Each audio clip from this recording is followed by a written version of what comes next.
I think we get a great service from that, so we'll continue with that for now.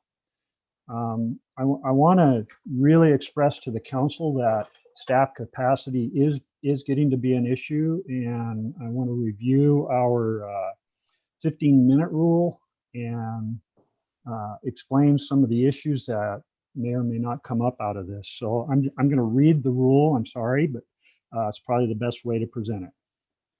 If the mayor or a councilor wishes to request information or assistance from city staff, the request must be directed to the city administrator. If the city administrator determines that the request will require 15 or fewer minutes of city staff time, the administrator will assign the matter to the appropriate staff. If the request will take more than 15 minutes of staff time, the mayor or a councilor must obtain the support of a majority of the council before the administrator may proceed with the request.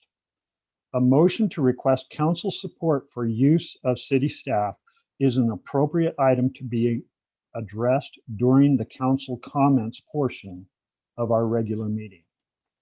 And where we need to go with this is, I'll admit, as the mayor, I've been a little lacking in our staff direction from council. We should actually vote on anything that's going to take some considerable staff time. And there's been many times where we've passed on direction without a vote of the council per this rule. I need to be more aware of that, and I've had discussions with staff, and we need to be very careful about our requests, because some of these requests, even though they seem fairly innocent and easy, can easily take up one full day of staff time doing research and putting together information to submit some kind of information requested by a councilor or the council. So this needs to be an issue that is brought before the council and made as a council decision. To further expand upon that, we've got our city goals and our priorities, which is the table that we publish with our goals that has significant tasks, minor tasks, issues that we wish to pursue over the next 1 to 5 years or however long. We need to remember that as a council, we made that document and then we adopted it. So any changes to that document need to be approved by us. So if we wish to add a specific task to that priority list, that needs to be by a vote of the council.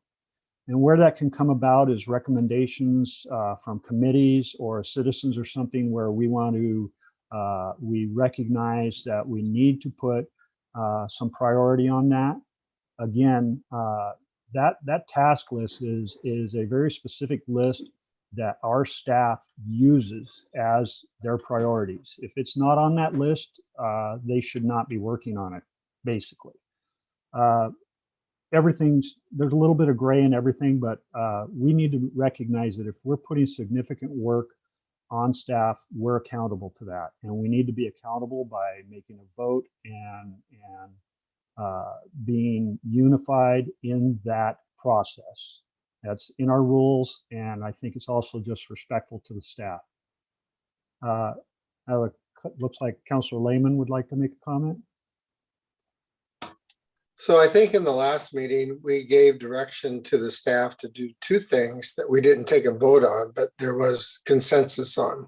One was to survey the alleys in the city and report back to us the number of alleys and the locations, et cetera. The other was to look at the tough impact on several businesses, Truck and Travel, Serenity Lane, Coburg Pizza, for example. So those weren't voted on, but I was under the impression we had a consensus for it and that staff was given the direction to do that. So because we didn't vote on it, does that mean the staff did not undertake those activities? No, it does not mean that they didn't undertake those. They considered them, but with discussion with the staff, again, that's on me because I'm supposed to be following, making these rules work for us and the staff. And I did not call for those actions. And I think basically because we've been able to be informal and take those on, but with staff capacity continuing to be stretched on these projects, we do have to be a little bit more formal now with our processes and our guidance on these things. It's makes it a little bit more cumbersome to work through these processes, but again, we just need to do that out of respect for the capacity of our staff right now. And the two issues that Councilor Lehman referred to, one of them is being worked on. The other is essentially complete. It was assigned to branch engineering for the surveying and stuff. So they're both in the works, but one of them is more indirect in the fact that we're looking at listing all the businesses and trying to look at comparisons and whether we're going to do a class or what type of billing procedure we would use if the TUF passes. So I'll be looking for council direction on that when we have discussion with the TUF at a later agenda item. And again, we all need to remind each other that if we're going to assign a significant task to our staff, we need to have a motion and a vote on it. Any other questions or comments? Okay. I have a Agenda question. review. Oh, I'm sorry, I had my hand up. I'm sorry, Counselor. So with that in mind, that's a really good point, because you don't want to keep shoveling onus on already burdened staff, but yet you're seeking information or feedback or additional resources, whatever your question is. Should not we, at least in the moment, and if not, put it off for till the next meeting, inquire how much staff time said quest would require, because each thing might be a viable concept, but one takes all of 2 hours of time and the other one is like 14 hours and 3 staff. Yes, that's an issue, and one of the problems that I see historically is that we look at things and I think staff even themselves looks at it and said, well, that's a 2-hour job, or that's a 10-hour job. And they go in thinking it's a 10-hour job, and then they find a lot of the work has been done. That's a rare situation, but it does happen. So I think, again, to give the direction, the 15-minute rule, there's a significant history behind why that occurred. But that history is history, and it's behind us. And maybe when we look at our next retreat, we probably want to expand or change that 15-minute rule to something else. But we definitely need to, I would like to really focus on a minor task versus a significant task. Truly, 15 minutes, if it's going to take an hour of staff time, I don't want to be having a council vote on everything that requires another hour of staff time. But if it's a significant issue, I'm going to rely on the guidance of the staff to ask us whether they want that council approval for that project. And I think that's fair if the councilors agree with that. Okay, one more question. Yes, Councilor Fox. Is some of this because we have been down staff at certain points and we're looking for staff, and therefore we didn't have the resources in the past to do what we normally would do, or we're just adding additional burden? I know it's both, and I'm going to allow Ann to speak to it. It's a combination of both. We have a lot of projects going right now, and there's a lot of pieces, the water project and the TUF, and there's just a lot of projects going right now that take staff time to put all the pieces together. And the other piece is we are down in administration right now. Sammy has a lot of pressure on her. We are down one administrative assistant, and we have one that is out on a medical leave. So we are down staff. As far as planning goes, planning's going great. Henry's doing a great job, but there is a lot of land use items taking place right now, a lot of work behind the scenes to bring some large land use items. And so it's a little bit of both, but it's just a lot going on right now. So for the future, we can look at the budget, but if we have not utilized allocated resources for staffing that we could not find or whatever, is there any funding for attempts to, viable attempts to offset some of the burden? Well, we attempted that. That right now, that's a really rough. We kind of had one temp after another, and they lasted a couple days and moved on because they received full-time jobs. So it's cumbersome to keep training somebody who just stays a few days and moves on. So we've made the decision. We do have a temporary hire. I checked in with CIS, explained the situation, and asked, can we just hire somebody temporary for 6 weeks, pick them and hire them? They said yes, due to the circumstances. So we do have temporary hire in the front office at this time, started today, and we are posting an administrative position immediately. So we're going to get there, but it's just a lot of pieces going on right now in all departments. Yeah, 2 days temps are a waste of money, actually. So Yes. So to expand a little further, when we're doing our water project and stuff, there's an awful lot of things that are reportable, and our department heads are having to take on a lot of that stuff. And like the water project, city engineer and Brian are dealing with making sure that the documents are sent in for the agency that's financing this water project. And it's just things like that we have layer upon layer upon layer of things that are just with the projects we're doing, it's just adding to our capacity issue. So at this point, I want to reconfirm. I like to keep things as informal as possible, but I think this is an important thing that we need to do is be more formal about delegating workload to the council. I do want to defer to the staff. If they say it's all right without a council motion, I would like to rely upon that input, but otherwise we're going to call for a motion and get a vote on any direction to staff for some work. Can I get a thumbs up or thumbs down on that summary? Thank you, councilors. Ann, is there anything else you would like to address with that aspect? I just like to give an example of, talking about the alleyways. And we obviously are dealing with the one alley that was discussed. We have a survey report that we just received on that. But the larger discussion of we need to look at every alley and we need to survey the alleys and figure out where the easements are.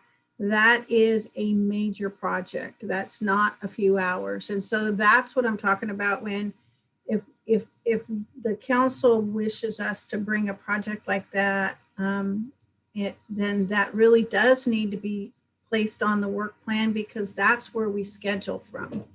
That's how we schedule our time. So it does need to be added so that we know that that is something that we need to be working on and scheduling and assigning staff to. So I hope that's helpful. Again, referring to the rule that I just read, it's appropriate to do that under council comments at the end of the meeting. Councilor Lehman. Just a clarification, I think on the last meeting, what the request was just a listing of the alleys, not for any further in-depth survey or work. Is that correct? I think that is somewhat correct, but I think there was more discussion about identifying the alleys and which could be abandoned or vacated and which had easements and public utilities in them. So that I was just using an example of that. That's a significant amount of staff work to do that. Yeah, And that was probably me too. I would agree with Ann. That was my perception, that we were kind of looking for a list of which ones we would be willing to abandon or vacate versus ones that we really do need to keep. That was my understanding of what occurred. And Councillor McConnell, was it? Did you have a question? You're muted. Councillor McConnell, you're muted. Sorry, I'm on my phone tonight because my iPad, I think, did what John Fox's did last week. It just bumped me out, so I apologize. Is there a form or a list of some sort that we can put things like that on, that we can then approve in the next year to be on the work schedule? So they don't just disappear off of everyone's mind and list. I will say that the resource that I use is Sammy. Sammy takes good notes of future projects and things and calendars. I see that look. But if we start training ourselves and keep notes, and at the counselor comment time, we bring that up so that we can discuss it as a council and make a decision on where we want to go. Then Sammy would keep track of that. If we wanted to say, well, we're not going to do it this year, but let's put it on the next year's list in the retreat. Okay. Is that something that would work for you? But I think it behooves us, each of us, to recognize that if we're going to do assign tasks to the staff, we really need to delineate what it is, just as this example is. We have two different definitions of what may occur in that discussion. So let's make that a little more formal so that it is very clear what we're asking to be done. And then if we have tasks that want to go throughout the year, we can put those on our hold list and determine when we would want action on those. Councillor Fox. Yeah, I think that's both valid, and it's like you think in the moment, and I'm still curious about the bigger picture one, not just the simple one that Councillor Lehman pointed to. But if they said, it'd take 18 months to really do it at the lowest possible cost, I'd be fine with that, because we're talking about something that's been going on for almost 100 years. And so if we got the end result in 18 months, that would seem pretty quick. Well, leave it to Coburg. It's been over 100 years, because it was 1902 when they platted these. Okay. Any other comments about staff assigned tasks and council's accountability to that? Okay, moving forward, agenda review. Sammy? So it's a little bit different. We haven't had a lot of changes up until this is going to be our first one. So on agenda item number 6, if you guys look at that, it's ordinance 252. I didn't really, normally ordinances and resolutions that go in there as action items. This is just up for discussion. It's not a first reading. It's not a second reading. It's just, it has an ordinance number on it, and it's a discussion item tonight. So I just wanted to make that clear. Mayor will also remind you of that. We probably shouldn't have assigned it a number, and I'm sorry for the confusion on that. Then under the consent agenda, I received some feedback on the minutes, and I appreciate all of that. So I sent out yesterday an edited version of all 3 minutes. So when you guys are reviewing the consent agenda, the minutes that will be considered will be the edited version. Now you can choose to, that's just our starting point for the consent agenda. If that makes sense. Does anybody have any questions? Thank you, Sammy. Okay, so we're going to move on to the consent agenda. A reminder that the council is considering the edited versions of the minutes that was above. These were sent out as a red folder item. These items can be removed individually for further discussion. Does any councilor wish to remove an item from the consent agenda? If not, I will entertain a motion.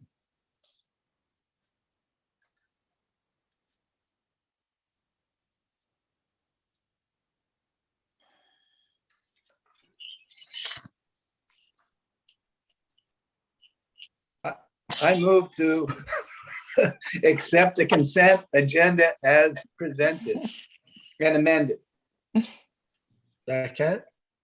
Counselor Fox with a motion, Counselor Blaine with a second to approve the consent agenda as amended.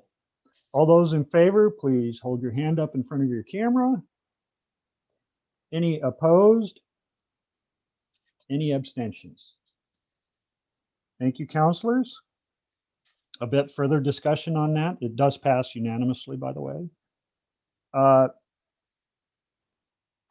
So sometimes amendment discussions can take some considerable time in our council minutes, and that's been a frustrating thing over the years.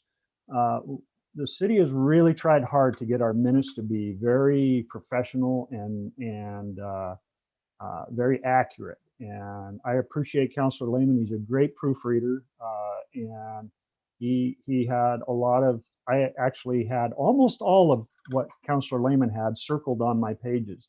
Many of them just grammatical and punctuation errors, but it's still, to me, the minutes reflect the professionalism of our staff and this council when we adopt those. So I think we need to pay more attention to making sure these minutes reflect that professionalism and hard work that our staff and us put into this stuff.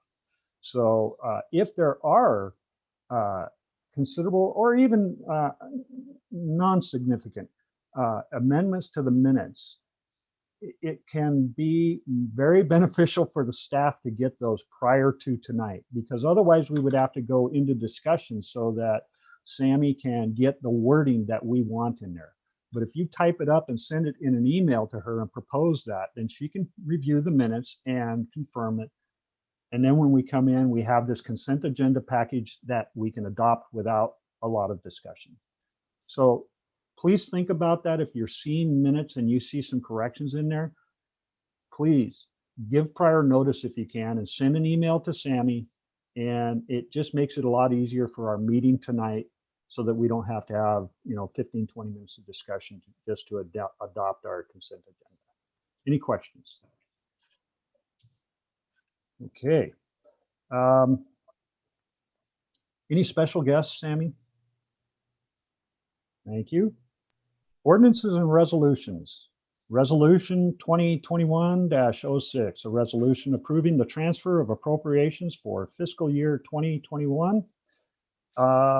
Staff report from Tim Gaines. There he is. Hey, how's it going, Meg? Oh, Good evening. people. So what you have in front of you here is a resolution to basically transfer funds from, oh goodness, I just lost the word. Contingency, sorry. It's been a long day putting council packets or budget packets together. But no, what we did, obviously we budgeted very conservatively. Most of the stuff is very well covered in the council packet. So I would certainly take any questions y'all might have.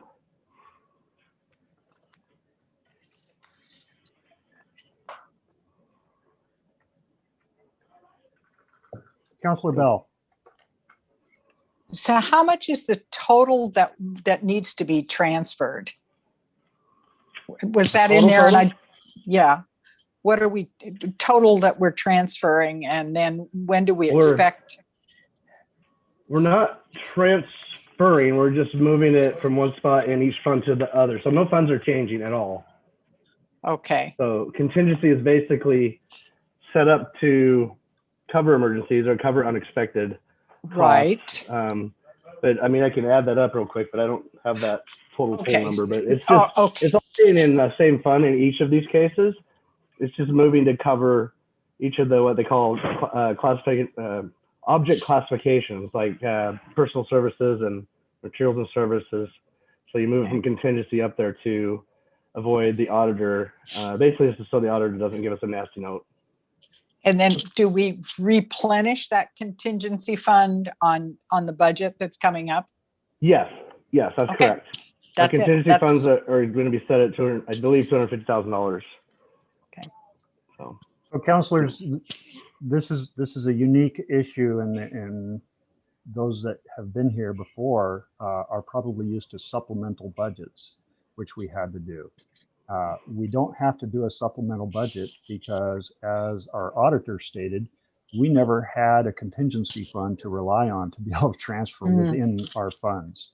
We do that. We do have that now, so we can just do these transfers without going through the public notice of doing a supplemental budget and changing all of those. So we're within the parameters of a transfer in each of these funds. And that's what's different. If you counselors are wondering, why does this seem different? It is different because it's a transfer within the funds. It is not a supplemental budget. correct. Any other questions?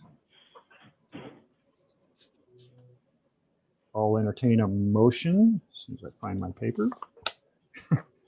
Okay, I'm ready.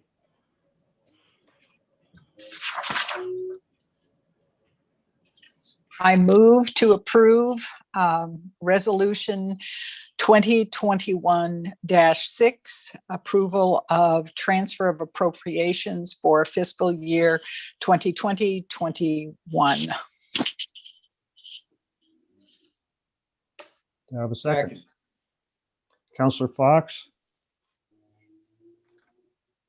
There's a motion by Counselor Bell and a second by Counselor Fox to approve Resolution 2021-06, a resolution transferring appropriations for fiscal year 2020 to 21 in the general fund, street fund, water fund, and sewer fund. All those in favor, please put your hand in front of the camera. Any opposed? Any abstentions? Thank you. It passes unanimously. Okay.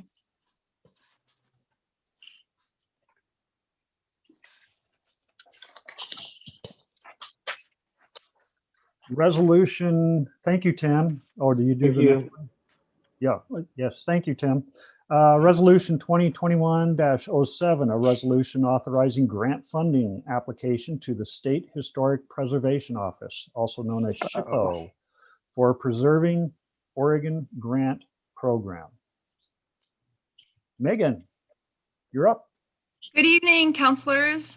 Before you, I have a resolution to approve an application, as the mayor mentioned, to the State Historic Preservation Office for the Preserving Oregon Grant.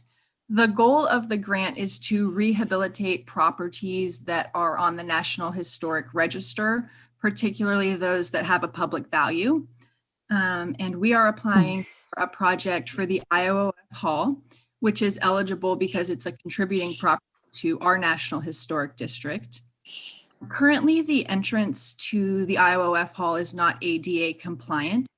There are some issues with the opening clearance of the door, the angle of the ramp, the lip of the door, and there are some readjustments that need to be done to the restroom.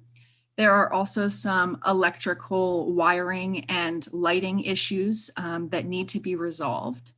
And so we have received letters of support from the community on this grant, including one from Dale Hunt, who is the Noble Grand of the Coburg IOF approving this. And if we are awarded, we will be notified by July 1st. Does anyone have any questions? Councilor Bell. Oh, quick question. Even though we're just leasing the building, we can still apply for the grant? Yes. Okay, thank you. Councilor Lehman. If we don't get the grant, are we going to go forward with these projects? And would it be the city expense, or would we ask the owner to do that? My personal opinion is it won't be city expense. We would do fundraising of some kind to offset that. But Megan can probably address this. There's lots of grants out there for these historic buildings. We're bound to get something to allow us to get these done. Agree with that. Councilor Fox. Well, so my initial question was, do we have an idea of how the expense of this renovation modification is? My best guess is if we get a $20,000 grant, we will spend all of it and might not be done. But if I read correctly, we have to match if they give us 20, we have to match at 20, and we would fundraise for that 20, or we'd budget out of city money. Where would the matching funds come from? We would get an offset from donated time and staff time. Okay. And so the third question was I've been thinking about the beginning of this meeting, even prior to that, about the staff onus. By staff even doing this, is this creating an additional burden for themselves at this time, although this is a great opportunity and you want to do it? My answer to that is we have dedicated to our budget a job description that this is part of that job description. And so the city is already committed to that. And that is part of the job, is the economic development. And this is a key element of the economic development of our downtown area. Historic buildings preservation is a key of that. And the Oddfellows just kind of fits into all of those cues that we're working toward. And we're really also working with Main Streets Committee, which is outside of the city. It's under the chamber. And hopefully Foundation and other groups, well, they are involved, and hopefully they'll become more and more involved as we go along. Okay. Councilor McConnell. So my question is a follow-up to Councilor Fox. I understand that we have other committees that would work on it, but the actual labor, if we don't get the grant, how do we cover the labor? Because we are short-staffed. Okay. I don't want to toot a horn, but I am significantly considering most all of the labor myself as a volunteer. So that's one of the goals. And I also have other people that would help me as volunteers. Okay. So that's our goal, is to use volunteer labor to offset the city match, and the Oddfellows members would be some of those people. So they do have some buy in it too. Okay, thank you. Councillor Alexander.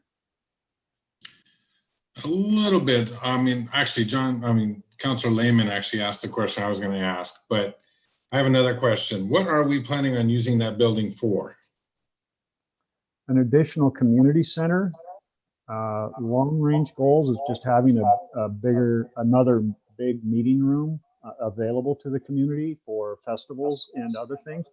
And to me personally, I think that's one of the key elements, is to be involved again into the festivals and things that occurred in Coburg.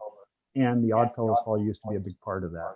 But also to be able to rent it for parties and events and things. Long term, I would like to see an addition to the back of the building where the Rebecca's old serving, it's basically a lean-to shed there now. I would like to see that replaced with an office that would have a community coordinator that works for a nonprofit. We have the opportunity to purchase that building. I know they want to keep the upstairs, but. No, it's owned by the National International Oddfellows International Organization of Oddfellows. So the horror stories I hear is that first of all, it would be closed down if the membership doesn't fulfill its charter and be part of the community. And I've heard everything from 5 to 10 years before they move on abandoning the property. So that's not something we want to happen. Okay. I don't think we're going to go that route. Okay, thank you. Mm-hmm. And Councillor Blaine. Just as a side note for that particular location, is we've had lots of family birthday parties, kids from the Coburg community totally support it. And if we could figure out a way to do what you guys are, like the city is talking about, I think it'd be phenomenal. I mean, we as a family would rent that out. And I think for our kids and our friends and families, it'd be huge. So if we can do that, and, you know, Mayor, you mentioning doing some of the work yourself, like, I mean, I'm happy to jump in and help as well, because I think it's one of those staples of our downtown core that I think we need to keep. So just my 2 cents. Absolutely. And there's other nonprofits, or not nonprofits, there's other agencies that have queued us in on like the starter kitchen and things that we can rent out. That's one of the other hopes, is to update that kitchen to be better used for something like that. And that could bring revenue in. The revenue offset would be nice, but it's not an immediate goal right now as far as trying to cover all of our bills. It's an investment into the community right now. And my hope is that other agencies throughout the community will continue to help all of us keep that building as a resource and a treasure for our downtown area. It won't be a burden just upon the city, because I think you guys know I don't want the city taking on everything. It needs to be a community issue. Any other questions? I'll entertain a motion.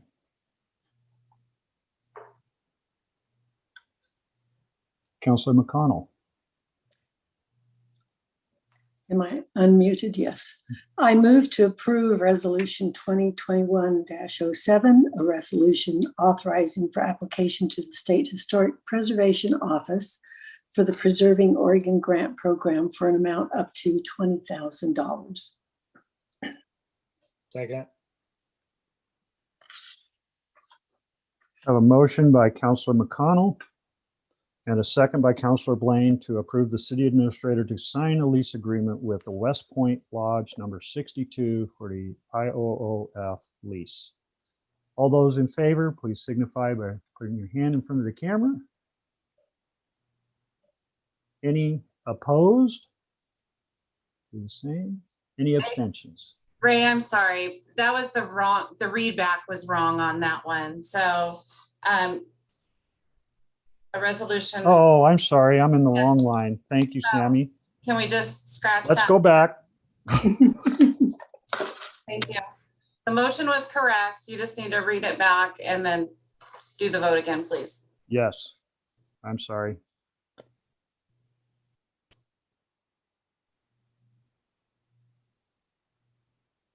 Okay. Let's see the heat in your office.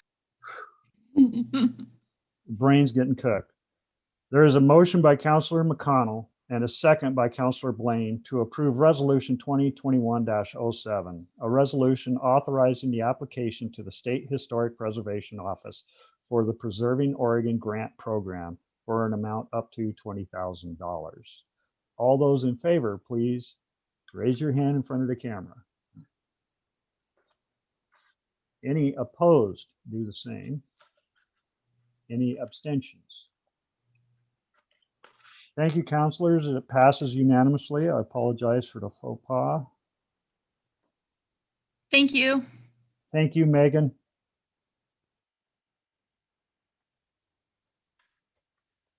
Now, the Oddfellows lease agreement. Anne.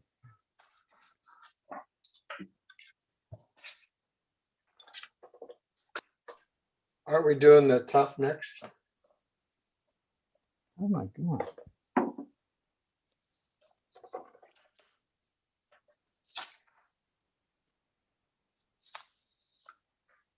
Yes. Item number 6, ordinance A 252, an ordinance adopting a transportation utility fee for the city of Coburg. You guys will all keep me straight, I know. Sorry about that. So this tonight, we're not looking for council action other than input on kind of some final decisions going forward for putting this ordinance together. I've received a lot of input. And this has had a preliminary legal review. It will have another legal review before it's done. And tried to put an ordinance together that is a little bit closer to what we set out to do. And so there's a few, we also had some staff discussions about what is the best way to implement this within our financial system, and what's going to work best. So before you was both kind of the ordinance that I've kind of put all the input in and tried to develop a almost finished ordinance. And attached to that is the original starting copy where we had a lot of input on it. So tonight, we can discuss whatever the council want to discuss regarding this. There are a few items that there are decisions that need to be made. The obvious is what are we going to charge as a standard fee? And what will the equitable unit to businesses be? And then there's a few more questions and they're in the council packet. So I'm happy to go forward with this staff report, however the council wishes to, that's going to be helpful to you to be able to come for a first reading of an ordinance and have the ordinance ready to go. I did provide some financials attached to this packet of some funding scenarios that are updated. Those include things that we didn't know with financial scenarios before. So we do have some regional funding for streets that we didn't know we had. We also have the opportunity to apply for more. And we do have always the small cities grant available to us every other year or so. So I've tried to put some financial scenarios together to give you a good idea of if we were to do this and over a 10-year period, how does the fund look? And so I'm happy to go over those as well with you. So I would, I guess, entertain questions or ideas of how you would, what seems to be the rising to the top questions and or state tasks that we want to undertake. So I'd like to start in with just looking at the numbers that you have in your chart, which are in the packet. They're pages 53 to 57. The charts that you put together for each of the scenarios. Before we get into whether we're going to do classes or whatever, Sure. just the dollar amounts. So when I look at this, I see in 2031 that we're looking at an estimate of expenditures for our streets would be about $337,000 if you add up. So what I did was I added up operations, street reconstruction treatments, engineering and contingency, and the personal services. And that comes to about $337,000. So my assumption with that is that's what we're looking at that would be year to year, or does that cost go down after this 10th year? You know, your numbers between operations down to personal services, and maybe even capital outlay, although there's a big capital outlay item in year 2023, but the rest of them are standard capital outlay. So those lines are probably the standard operations of the street department, and those aren't going to go down. So is that a maintenance? I mean, are we doing maintenance with those kind of numbers in 32? So we add in, if you look at the second line down under expense, there's a street reconstruction and treatment line. Right. So once we get the roads up to an acceptable level, then we're adding in $100,000 a year for treatments to keep them. So that's for your, So as we Sweet. go off the chart into 32 and on, that right, $100,000 is going to continue. Right. And so the question, then I go back to the projected revenues, which is really close. If you go up and add the revenues of the interest, the city fuel tax, the state street taxes, I looked at those, and that was 333,000. So they're only $4,000 off. And that doesn't, I did not count SDC fees, which are, exclusive, have exclusive uses, and or grants. Mhm. So it looks to me like if those numbers work for us beyond this, that we're going to be roughly $337,000 in expenses and $333,000 in basic revenues that we can use to repair our streets. Then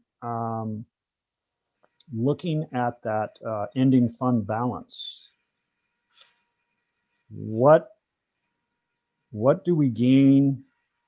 What do we need a $476,000 ending fund balance versus a 1.2 million? What advantages do we get by charging more and then having that larger ending fund balance at the end of 31?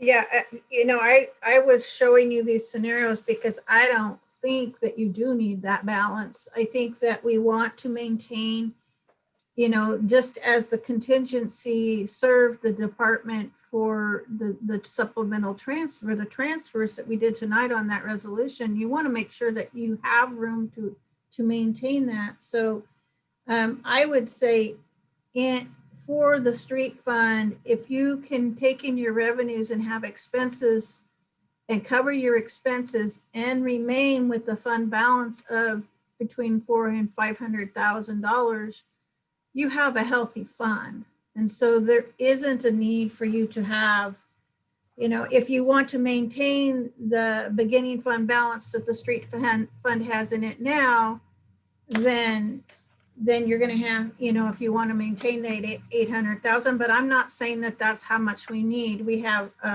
SDCs in that fund right now. And, so that the street fund is pretty healthy right now.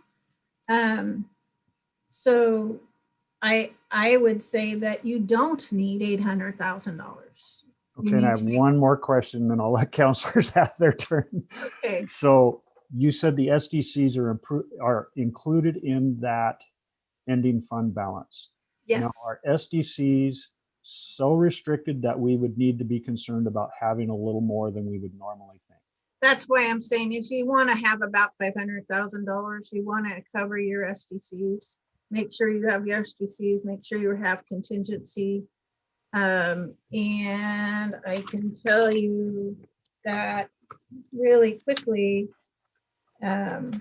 just for an example, in the street fund for the new budget, we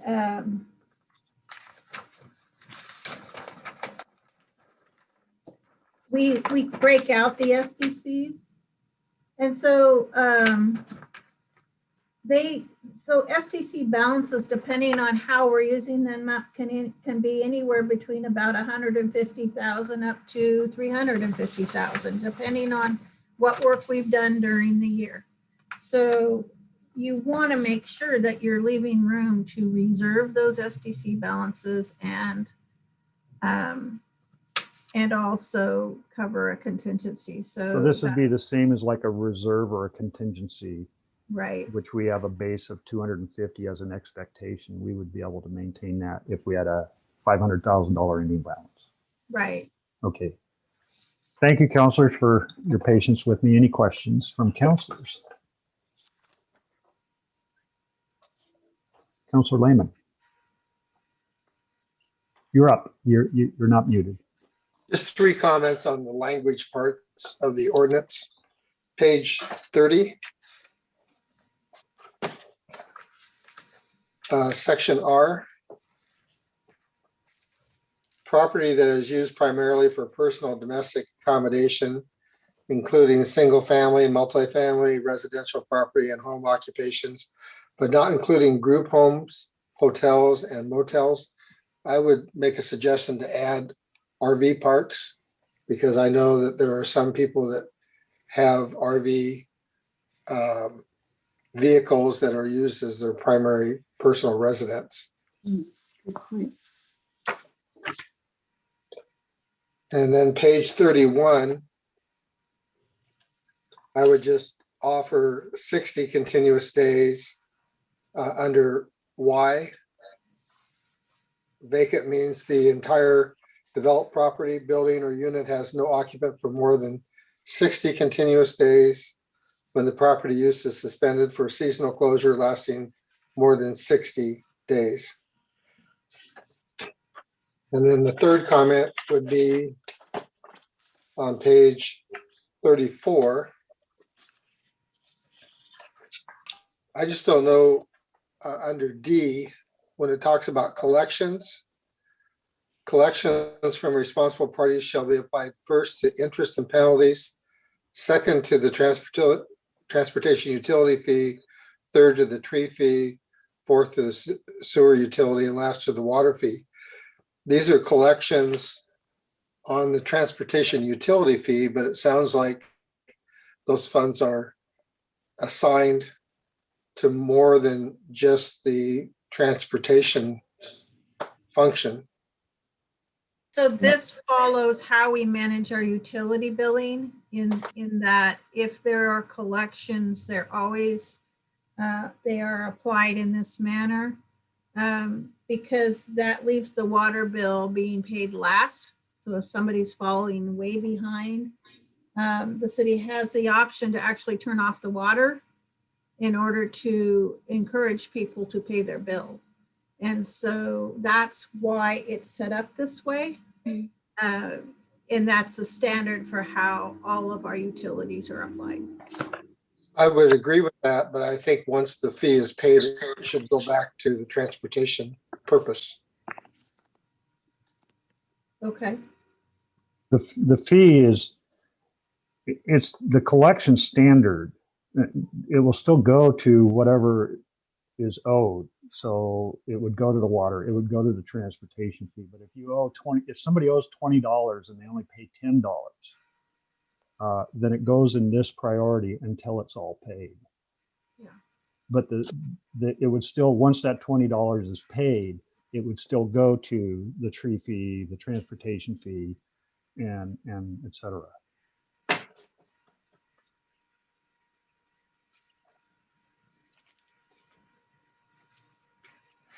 Any other questions from counselors? Well, I have a question, but I missed Councilor Lehman's first comment on page 30. Where was that? What number or letter was he referring to? Section R. Section R. Okay, thank you. My question is on page 38, and it's probably just clarification for me. Page 38. Section C, whole bunch of verbiage about the owner of the property making contractual agreements with the tenant, and that the city would honor those agreements, but the owner is ultimately liable for the full fee. It almost sounds like the city is collecting from the tenant whatever agreement was made, and then why aren't we just collecting the fee from the owner, and the owner can do all the other stuff? I don't understand that one. Because many of our utility accounts are actually in rentals, and they agree to pay the utility fees with the rental. That's the agreement they have with the owner of the property. And so that's, I mean, we don't bill owners, we bill renters. And Okay. For the most part on those type of properties. So all that's saying is if they've made a contractual agreement between the two of them that the renter is going to pay the utility bills, then the renter is responsible for this. And if they don't pay them, then the owner of the property is ultimately responsible. Okay. So we collect the arrears from the owner. Okay, That's it, Counselor Fox? it's fine. Okay, Counselor Blaine? Yeah, so just to clarify, the tough if we do this is going to be similar to the water utility bill. So tenant pays, landlord moves that on. If there's no tenant, landlord pays said. So, okay, I just want to make sure. Okay, thank you. Any other questions? So, Ann, I have a question. Are you looking for which numbers to use right now for the input, or do we need more discussion on how we would classify businesses? I think that based on discussions and input, we've decided to classify each individual business individually based on their use of the roadway. That can be done in our utility billing. So that's what we anticipate. Setting a standard fee for both residential and business would be dreamy tonight, but if you're not ready to do that, then we can certainly also do that at the time of the first reading. I have gave you some scenarios of $5 and $5, $7 and $7, but then $7 and dropping off to $5 in year 6. And I did the same for $8. Personally, I don't think we need to go with $8. I think that that's not, we don't need to do that. I would feel comfortable with the $7 and the $7 dropping off to $5 in years 5 or 6. So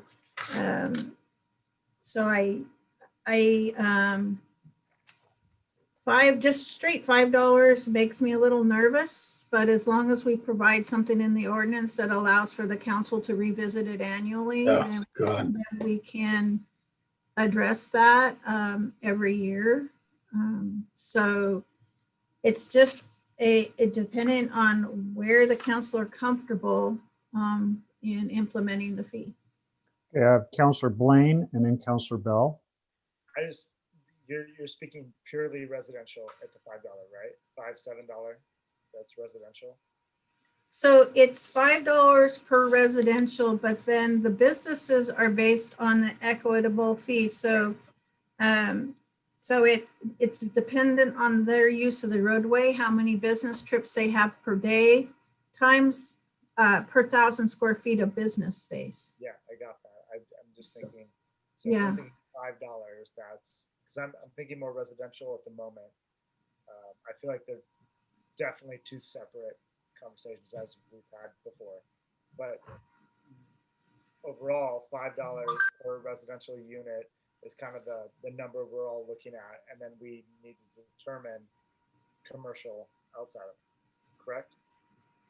You can either you can decide on them separately. Councilor Bain, you can hardly hear you. We can hardly hear you. Can you hear me now? Yeah, much better. Okay, sorry. I think so you can decide on them separately. You can say that we would like to apply a $5 fee or a $7 fee to residents, but we're only going to apply a $5 fee to businesses equitable unit. Gotcha. So you don't have to do the exact for both. Gotcha. Okay. That's what I was hoping for, is that we would figure out residential versus commercial and make them different based on commercial world. Residentially, I think, yes, we need to find that flat number because those are the people that are affected on an absolute daily basis. So anyway, sorry, clarify. No. Okay, Counselor Bell and then So Counselor Fox. what, have we made a decision, or do you have enough input to make a decision? On will the tree fee be included in the TUF, or will that be on top of the TUF? The discussion at the last council meeting and input that the tree fee would be left alone, that it would not be included in the TUF. Anything else, Counselor Bell? Counselor Fox and then Counselor Lehman. Was between the 7 and 5, if I'm understanding and tracking correctly. With the 7, we look at a fall off back to 5. And if we're saying the 5, then we're having this year-to-year contingency that we can raise it. Am I hearing that correctly? Yeah, well, you'll have that anyway. There's a year-to-year annual review in which you could adjust if you needed to. So that it's no matter what the price you set, you can still do that. So it's, yeah, between 5 and 7. Yeah, but between the 5 and 7, with the 5, you end up with this $400,000 reserve after in 31, if all factors fall into place correctly. And with the 7, you have a slightly higher $600,000 reserve if all factors. Again, I just rather have this sting up front and back away. And I understand, concerns about the citizenry. So, it's a tough tightrope. Is there a $6 factor?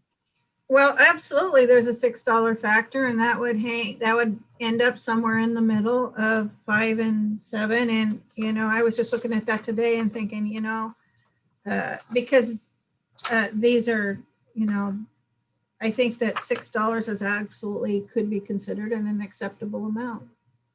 I might split. I hate having the double sting, and, that happens on times, but be great to, think that we got the course to the best possible thing. You never know what's going to happen in development, but so Right. I would go with the $6 one between the two.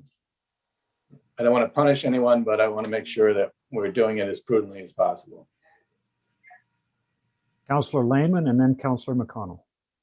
I don't know if I missed this in an email or not, but did we get an example of what the $5 or $6 business equitable unit would be for a sampling of businesses like Truck and Travel, Serenity Lane, or Coburg Pizza?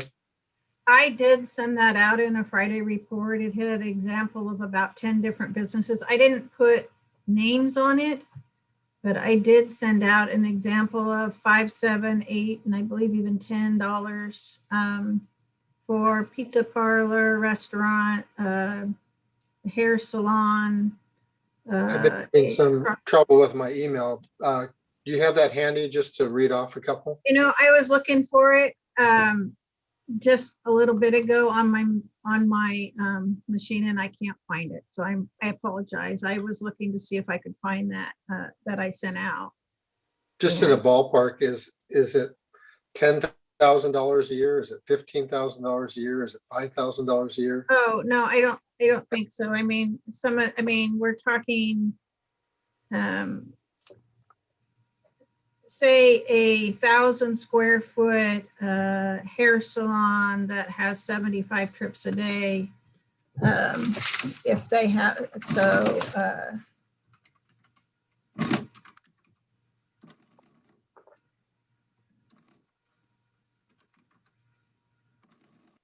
be $45 a month. So times 12, $540 a year for a 1,000 square foot business. Do you recall what the maximum was for anybody in town? I would say some of the larger manufacturing plants and stuff would probably be several $1,000s a year.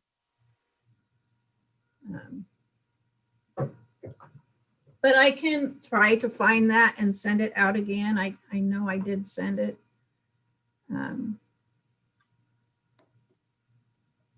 I recall it, but I can't find it either. I know, I looked at my email for where I sent out, and then I also looked in my files, and I just can't put my hands on it. I don't want to redirect, but that seems to be one of those things where a chain of emails, when somebody replies to it, I lose it. It disappears. And I don't know if other people are experiencing that. And then how much for the average residence? It's the $5 rate, for example, translates what into a yearly amount? $60. Okay, it's just a flat $5 then.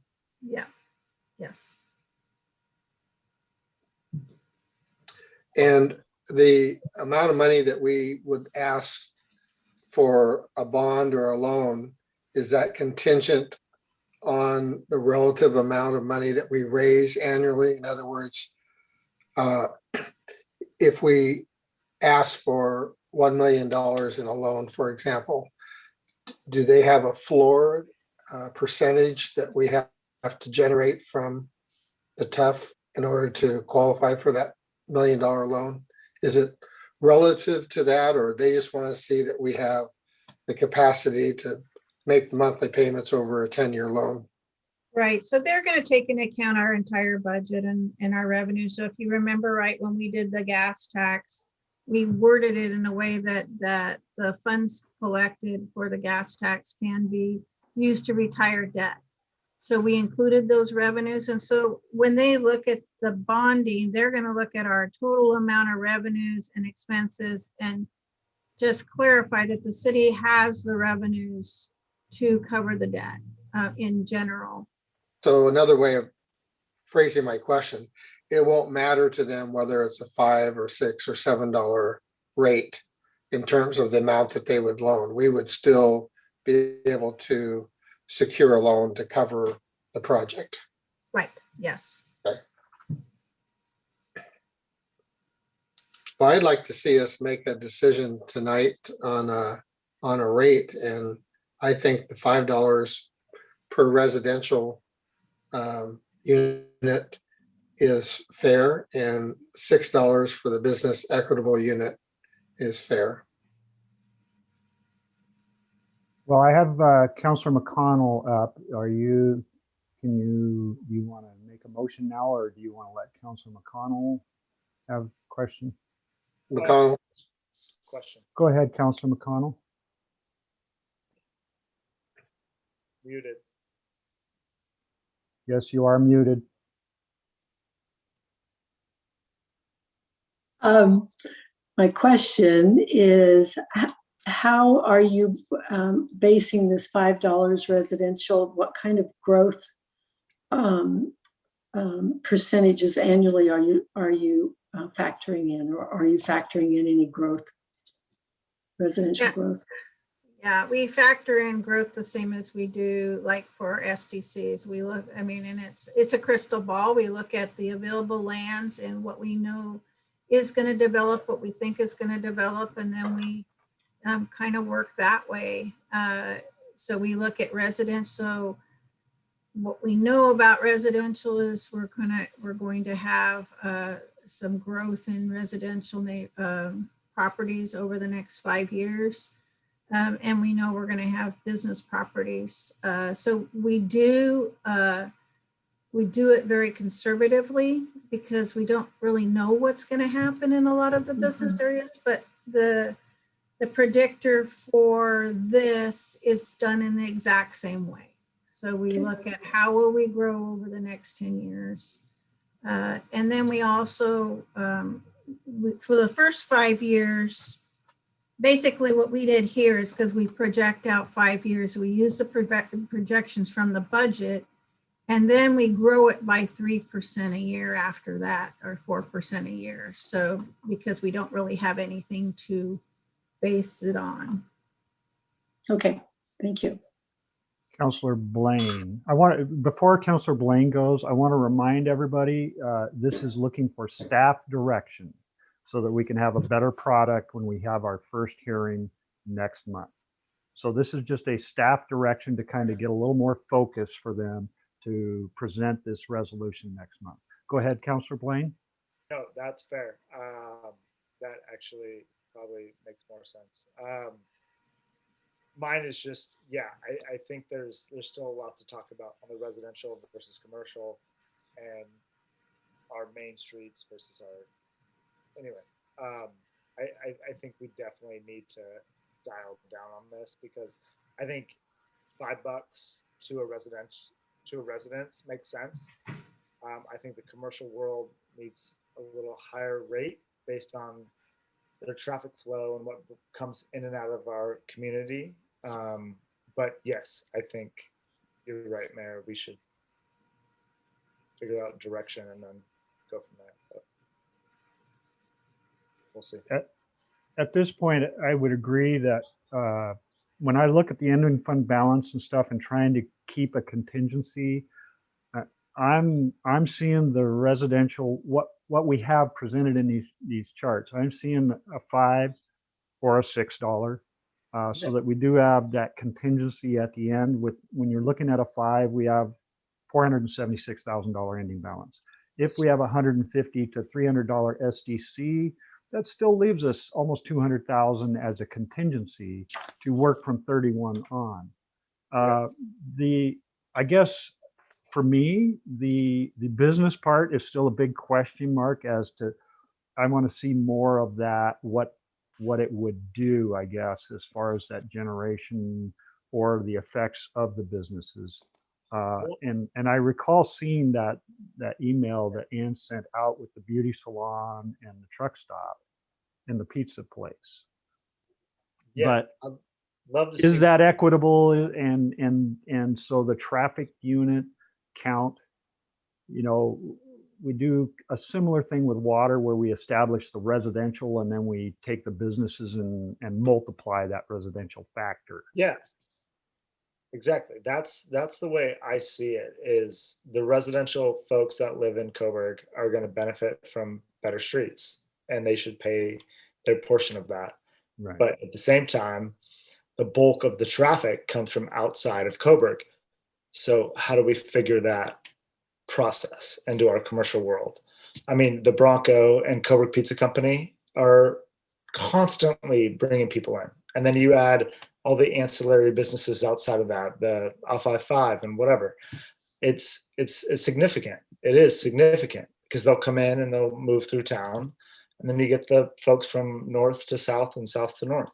And so one of the elements we have to remember is we don't own all of those streets. right. So the truck stop is a classic example. Yeah. Probably 95% of their traffic barely touches a city street. True. They come up Stewart if they come out of the back of the truck stop. Coburg Pizza, Chiefs, all of those are all county roads that they drive into their parking lot or park on the street. Yeah. That is not a city street. So yes, we want to be fair, but we also need to look at it and say, just because everything's a county access, you still do generate traffic on city streets. Yeah. Good point. And Just to answer your question, so how do we equitably do it by businesses? There's a national standard for businesses, every kind of business that gives the daily trips to that business. So that's the standard way that how you figure this is that, you say the pizza parlor that is a medium size or whatever, or there's all different kinds of restaurants. A fast food restaurant has a specific number of trips per day assigned to it as a national standard. And you don't want to get away from using national standards because then it truly does get wonky. These have been thought through. And so they are assigned to each and every kind of business. So then we take that national standard and trips per day, and then compare it to an equitable unit to the national standard for a residence, which is 10. And that's very similar to what we did with the water. So you take Right. a residential, here's the water amount they use, and then you go to, I'll say McDonald's, a plug for McDonald's. And that engineering standard is they have 400 of those units. And so they pay that per unit according to that national standard of how many of those they use. And I agree with Ann, we need to stick with that, because otherwise we're going to be having appeals and issues with staff Yeah. all the time. Yeah. No, that makes sense. You're right. That's a very good point. So Yeah. I'm going to give Counselor Alexander, I'm trying to watch all the screens, and Counselor Alexander has not had any comments. Do you have any comments or questions on this? No, I follow this and I know a little bit about it. But I've seen that the national average is $450 for a residence, and I may be seeing something else. But that's kind of what I see. I'm in agreement with 5, possibly 6, or 7 for businesses.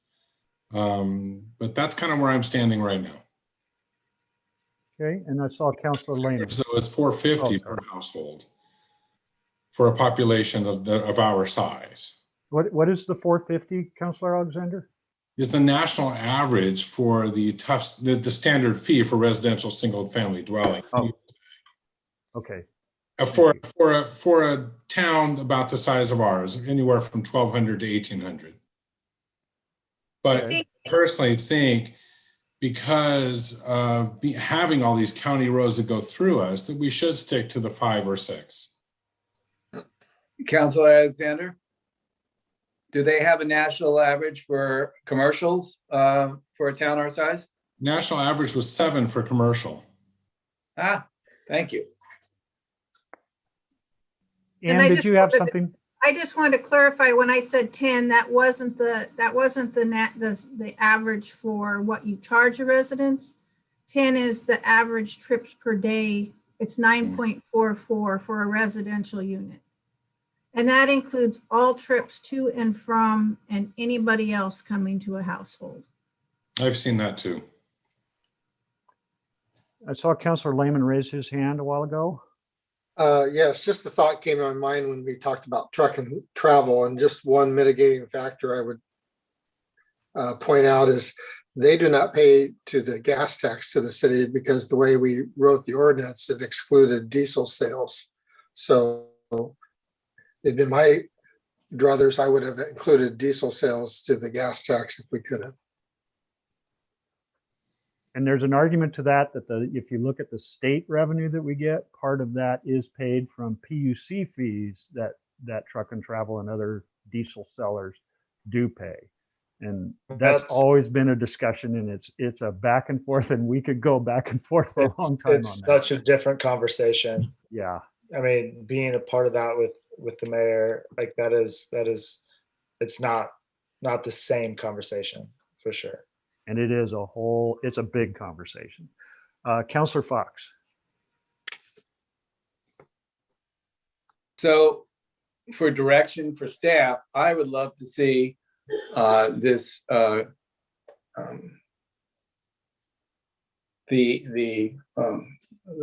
formulary with a $5 residential and the $5 commercial, $6 commercial, and $7 commercial, so we could see the outcome, because that would compare with some of the national averages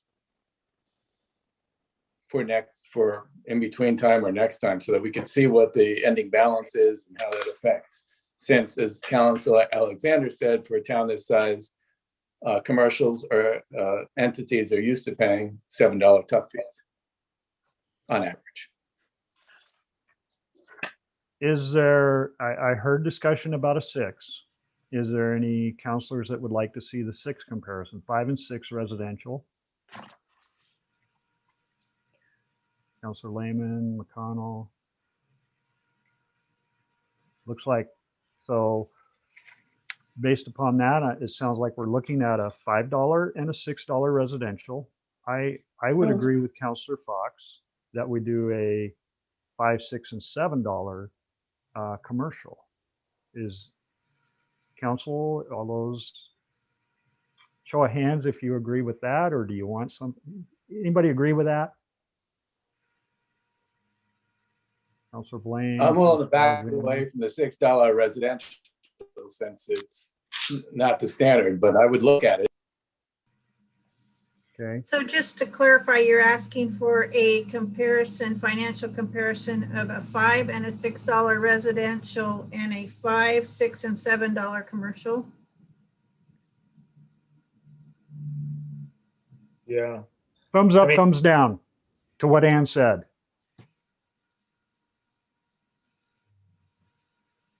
Counselor Bell, I can't see yours. Up.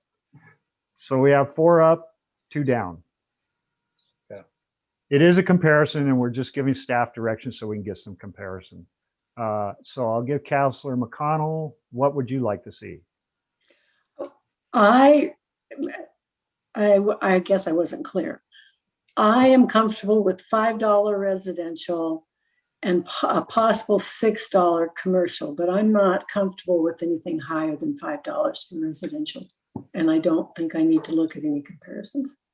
Okay. And Counselor Lehman? I'm comfortable with the $5 in residential and $6 or $7 with commercial, but not $5 with commercial. Well, I don't think it's going to hurt for Ann to give 5 and 6 residential, 5, 6, and 7. That way all of us get what we want, it sounds like. Is that okay, Ann? Yes, so do you want me to bring this to the next meeting? And so when you're considering the ordinance, you'll have this information, or do you want to see it before? Before. Definitely before. Okay, That's your answer. Counselor McConnell? So have we just added extra work to Ann, and do we need to make Motion. a motion?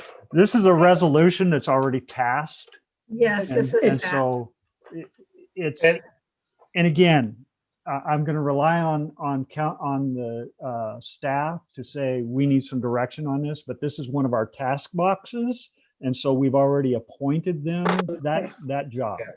Is that clear with everybody? Everybody okay with that, that explanation? I have the Right. financial spreadsheets already built. It's Okay. not going to take much for me to do this. It's once, it's. But there can we all commit to actually reading Ann's email? Because when she sends something out and we go, oh, we didn't look at that, or we don't know what you're talking about, that's kind of not, that's not good.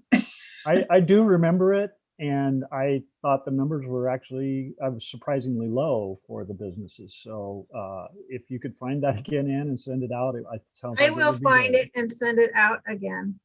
And Counselor Blaine. I was just gonna say, I agree with that. I always felt like the businesses were a little lower than they should be.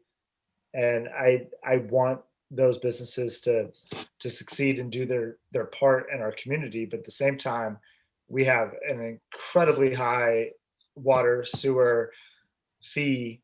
And I want to limit that onto our community if we can, and push a little bit of the street burden onto our businesses.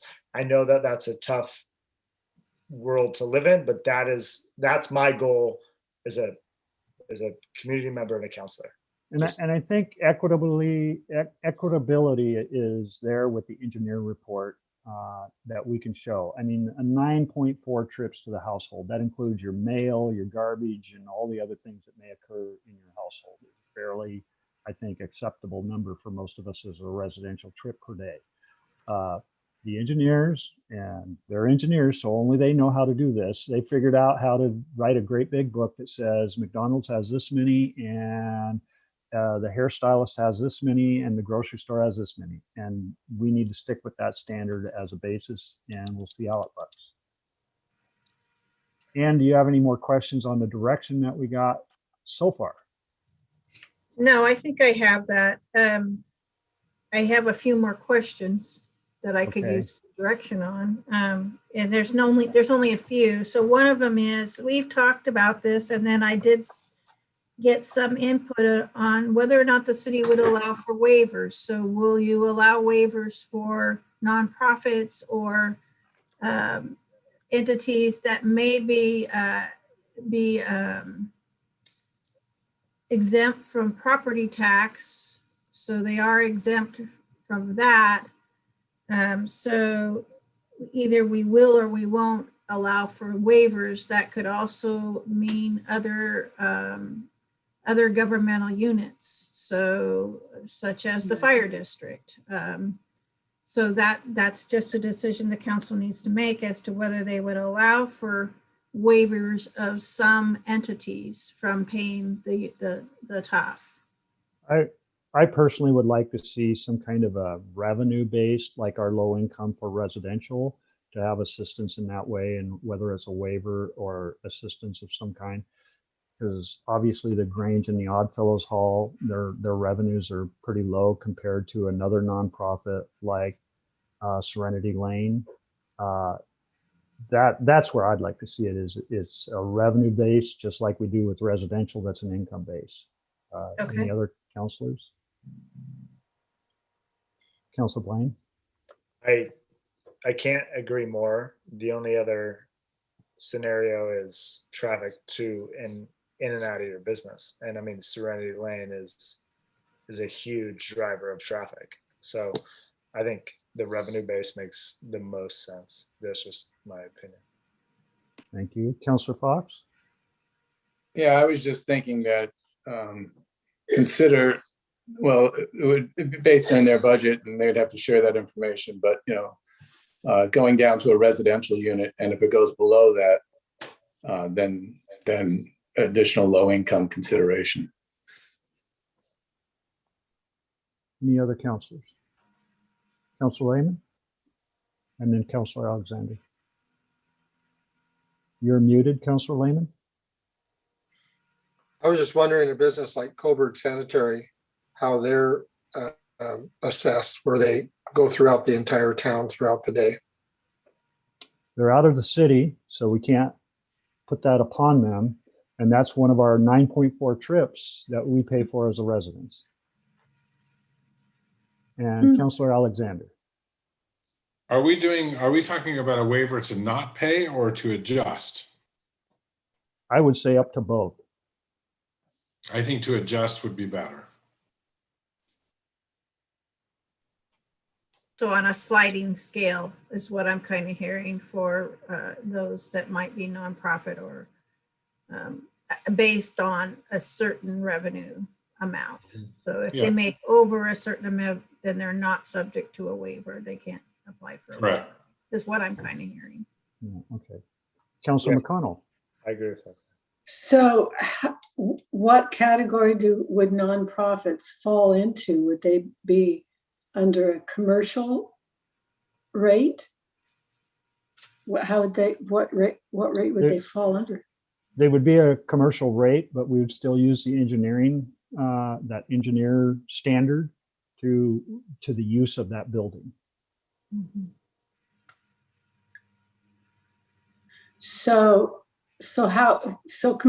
Help me understand the comparable between Countryside Church and Serenity Lane.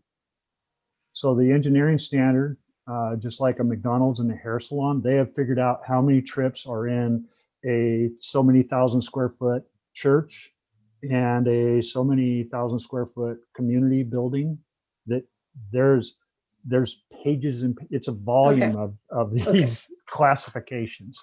And we would try to break that down into smaller groups and have like 6 classes with a range, and then put them into those 6 classes. So we aren't doing each one individually. Okay. That was the proposal by staff. Councilor Blaine? And so Serenity Lane falls into that exact same category because they're the biggest driver of traffic in our community. I mean, as far as. And they would have a clinic or something that would state, this is a 50,000 square foot clinic and it generates this much traffic from that engineer report. They'll pay their portion. Yeah. Whatever we decide. Okay. I just want to make sure that I understand they're a nonprofit, but still they're driving traffic. Mm-hmm. Okay. And they're not a true nonprofit. Well, the other option is just to make the application for a waiver available and that they are decided on individually. So that's another way of considering it as well. So, Ann, you For had all other, nonprofits. For all nonprofits. Is that what you're saying? A waiver for all nonprofits available? Yeah, I mean that fraternal organizations or Okay. that, so nonprofits, fraternal organizations, but then you also have to think about, what about the charter school? So that's what I'm talking about, is that there is this grouping of businesses that there has to be a decision how, and maybe your decision is we're going to charge them all the standard rate and offer a waiver application, and they can apply for a waiver or a reduction in costs if they want. and keep in mind, this is a common practice in many areas where they would provide a waiver for nonprofits, including government agencies. So there's an example that the state police were considering building an administration building in Coburg. Under those practices that many agencies adopt, we would not charge this fee to them, but that's our choice. We can choose or not to charge it or not, and that's what this discussion is. Councilor Blaine and then Councilor Lehman. Sorry, this may not matter. So Coburg Charter is dictated by 4J School District. They are a charter. They get a portion of the state funds, but they provide a huge amount of traffic through our streets, and mainly the main, Willamette and Pearl, but there's also a lot of arterial streets used. Same with Serenity Lane. So those guys have to pay a portion. I'm sorry. I don't, as a citizen, I don't feel like that they can't pay their fair share just because they're considered a nonprofit or a school or whatever. They're a part of our community. And I know the 4J is part of a bigger community tied to Eugene, but at the same time, we have to make that to fix our streets and keep our community safe. That's just my opinion. And Councilor Lehman. Yeah, there was some discussion whether Coburg City would charge itself. And I would say yes, if we're going to be charging any government organization, including the schools. I would think that we would charge ourselves.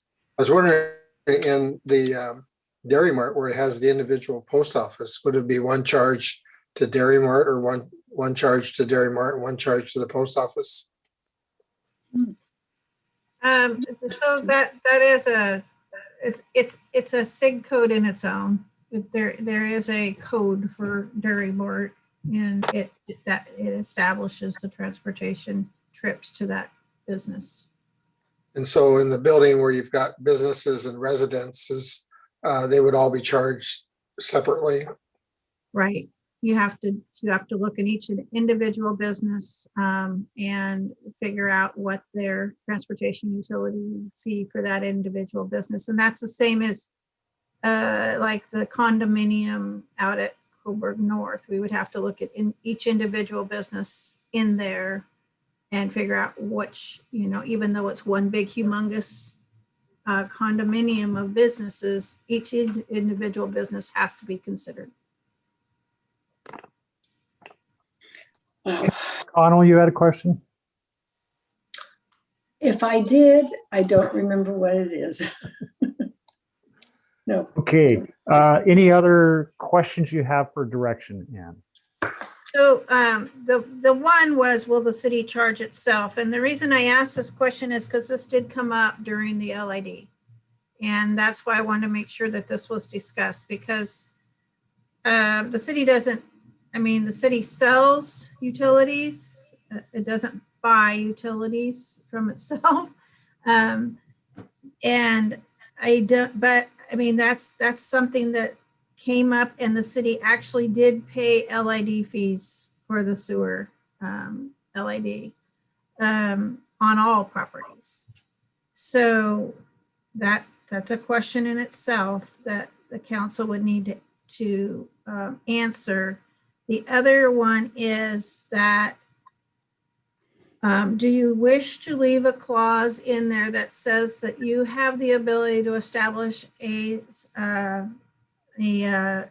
local improvement district for some part of town if you decided to do that. So let me explain what that is you would implement the TUF, but say there's one particular part of town that there continues to be a higher cost to maintaining the streets, or for whatever reason that you would decide, well, we're going to put a local improvement district on that part of town and charge it. So basically we can say we're not going to do that, and we're only going to charge the TUF, and we're not going to consider a local improvement district ever. Or we can say the city reserves the right to put together a local improvement district in the future if we choose that it needs to be done. So that's just a question that kind of needs to be answered in the ordinance to make it clear that if the city's going to reserve the right to consider it down the future, we should provide a paragraph that says that. So I would personally say that we should probably always leave our options open, but is there information that's driving the concern that we might be looking at an LID? No, it was just, so when I wrote this ordinance, I used about 5 or 6 ordinances from other cities, and I combined all the information and tailored it to Coburg. So that was one of those ones that was included in some of the other ordinance that so I included it as a question mark of whether or not we wanted to even consider that. It doesn't mean you couldn't bring an LID either. I mean, the city has the ability to do that through its charter. So it's just whether or not you want to list it in the ordinance. I think we could get some conflict or distrust that, oh, you're waiting until you implement this and then pull an LID on us because we've got it worded in there. So why that's coming up would be a concern. And especially if we can, even if we didn't put it in there, 5 years from now, we determined that the freeway overpass reconstruction has made an issue on the east side for us that we have to deal with, we should be able to provide an LID. Is there a yes or no now that we can't do it down the road? No, I mean, you can establish a local improvement district for just the same as you did for the wastewater. So we don't need to have that paragraph in there, but I thought it was important to ask the question. Councillor Fox. Not relating to that, but with all your research, were there paragraphs about the nonprofits? Because I think that's an important one. And the way I would go is that they're treated like commercial properties, and then based on their budget, we can look like the Grange is totally different than Serenity Lane, which is Serenity Lane's like a nonprofit like Riverbend. Okay. I will look and see, but we can put language in there and you guys can read it and decide if it works for what you're asking. Okay, anything else you need direction on, Ann? Nope, I think that we got it. All right. Well, that was a good discussion. Thank you. Remember, this is a direction only, and we're going to be looking at the public hearings. First reading starting next month, hopefully, and second reading the following month. So good discussion and a good foundation to move into next month for the public hearing. All right, moving on. Item number 7, the International Order of Odd Fellows Real Estate Lease Agreement. Ann. Yeah, so this was part of council discussion, and the council did give a nod that they did want to pursue the lease of the IOOF building. And officially the West Point Lodge, number 62. So the city did negotiate with them, and we negotiated a 2-year lease of $1,000 per month. And the city will take over the lease of the downstairs of the lodge.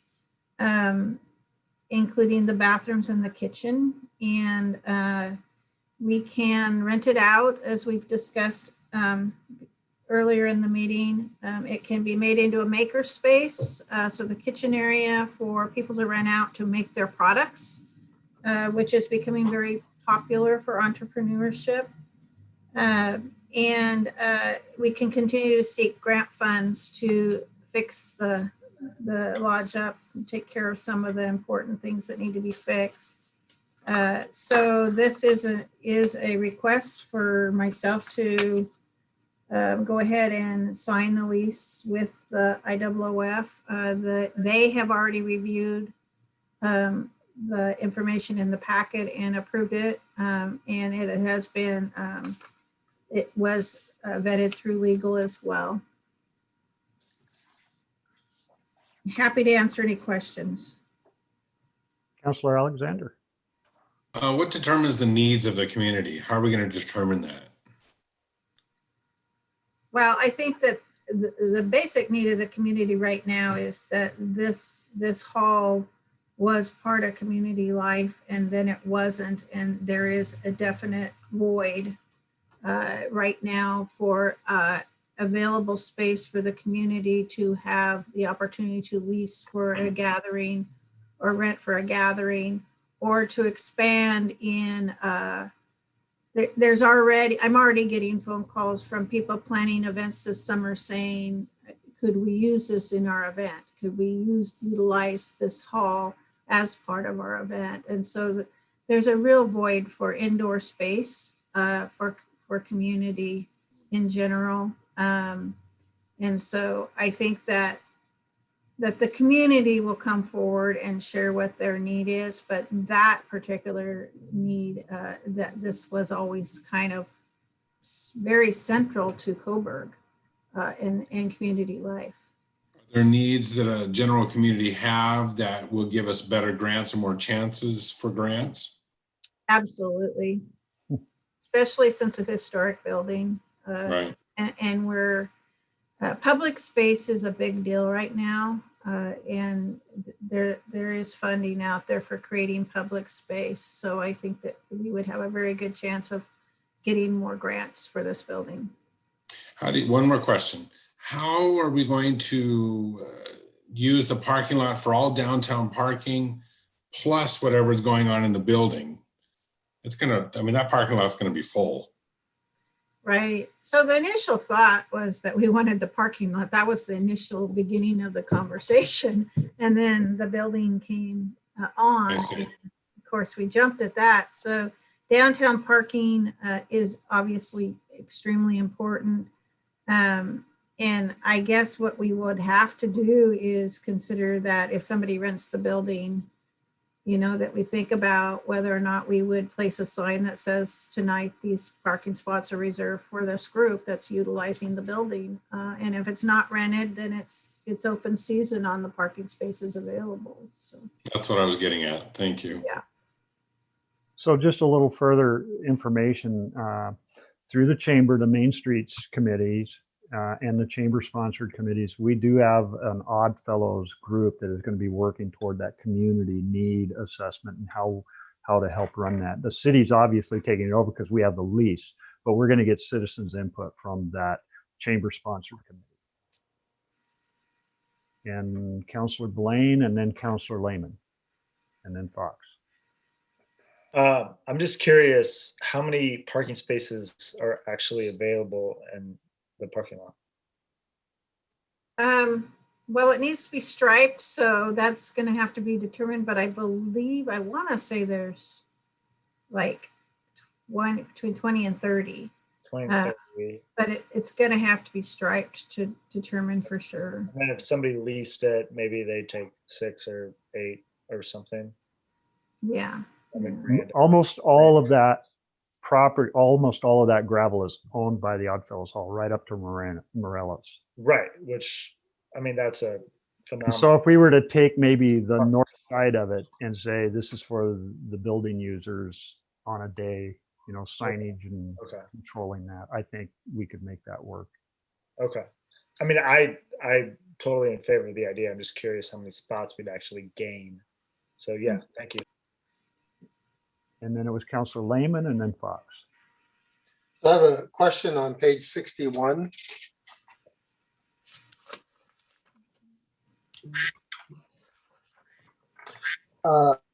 Section 2.4, additional rent. So as my understanding, the rental agreement is for $1,000 a month. And in all the rental agreements I've been involved with over the years, the owner incorporates the PITI into their rent, the principal, interest, taxes, and insurance.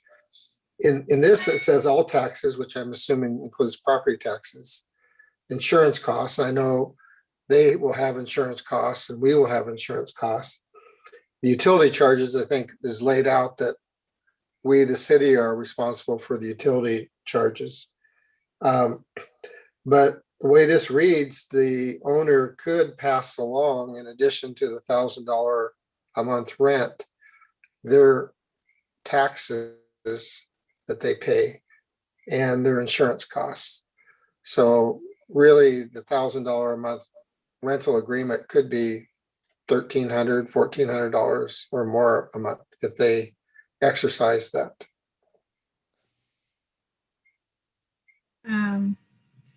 Yeah, I'm not really, are they an exempt? I'm kind of thinking that they're an exempt organization. So I'm not really sure what taxes they would pay. Insurance costs, the city's going to have to insure it anyway. But this would be their insurance cost too. Yeah. And utility charges, we did discuss that. So, They're an exempt agency, yeah. and I don't know the exact amount, but I know their current insurance is very minimal. And they were renting the parking lot to Morelos. And with our leasing the building, they said the income they're getting off of that is offsetting to pay their insurance. They said the rental fee from Morelos was their insurance costs, plus they were able to donate some money. So it's pretty minimal, whatever it is. And I saw Counselor Alexander. I don't know how you saw it because I didn't put my hand up, but I was about to. Our obligations leasing this building include everything that they're using upstairs. So they're using the sewage, they're using the roof, and so on and so on. Is there any split on there? I mean, I see their obligation also. It just seems odd that that's all of our obligation because we're leasing it, yet we're not even using. Well, we are, but we're not using all of what we're responsible for. I think there's a consideration in the payment when they had a business. The fees were almost twice as much. They are responsible for the outer shell of the building and the roof and things like that. We lease it for 20 years. They're responsible for that under this lease if we continue it. So to me, it's fair. Okay. Sorry. Go ahead, Councilor Maintenance of the Blaine. roof and gutters. I was just gonna say, I don't see anything that says like first story, second story. Like, I mean, isn't it the entire building as a whole that we're describing in the obligations? It's not just first story, second story. There's not going to be two lessers in there, leasers, right? No. So whoever takes that property is going to have the entire building. No, we won't. We won't have the we won't have the upstairs. Yeah, So what we if are we're- only leasing the ground floor and the parking lot. But Right. we'll have the responsibility of the maintenance, entire- insurance costs. Okay, that's Of the where entire I'm, building. okay. That's where I'm. The Gotcha. leaseor has the responsibility for roof and outside structure to maintain Right. the shell. Right. Okay. And I think the other consideration on the utilities is they're not in that building. They use it very, like maybe they don't even have monthly meetings. So the upstairs is really where they're storing things that belong to IOOF, historical things. But they don't, there's not a lot of activity on their part going on in the building. So the real activity takes place downstairs. And so I think that's why it makes sense that we're paying the utility on it. Okay, fair enough. They have about a dozen members that might meet once a month in the second story. And I saw Councillor Fox. Yeah, two things. One, I guess this is a little bit different than your typical triple net lease in the sense that if the plumbing and the walls go, it would be on us to fix the plumbing and the walls. No, I don't think that lease, I think they still have responsibility for that. Okay, so it's like a triple net lease where we're responsible for everything because we're renting the building. But if it's in between the walls or whatever, and the plumbing goes and the ceiling falls down, then they kick in. I'm assuming that's where their insurance will kick in. That's on the Okay, I just want to make property. sure. That's a big one, you know? Yeah. And I wouldn't have thought of that if Councilor Lehman hadn't brought up this 2.4. And while we look for that, I'm all over this because I want to echo what Councilor Blaine said. The place used to be thumping with family gatherings and weddings and I don't know what, but you know, it was always great to see cars packed all over the place. You know, there was a good energy there, and I'd like to see that return. Whether or not I ever use it, it was always good when I drove into Dairy Mart, and I was like, wow, something big's going on. I agree with Councillor Fox on that last part. I think it's just been such a significant part of the culture of Coburg, and it will be good to see that public space again, because we lost that public space, you know, during the Christmas parade and things like that, where you could, and the old golden years used to fix breakfast there, and even the antique fair, they'd fix breakfast for the vendors, and maybe we can start all that up again. And the dollar hamburgers. Yes. And Councillor Alexander. Sorry, one last thing. In the past, because I haven't been here long enough to know, when that building was used by others and families and so on, did it create any crime or anything that was not so good for our city, or was it always positive? 30 plus years, Councillor Alexander, I honestly cannot think of a bad event that happened there. Councillor Fox might have one. No, well, what I was going to say on the plus side is that for a town that's culturally not so diverse, there was so much diversity in the different populations that would rent it out. Yeah. The one negative I remember over time was when I was last on city council, there were like 2 or 3 trees that were out front, and over one weekend, somebody cut them down. And I don't know if that was the weirdest thing that happened in downtown Coburg. But other than that, I don't remember anything. Well, Councillor Blaine.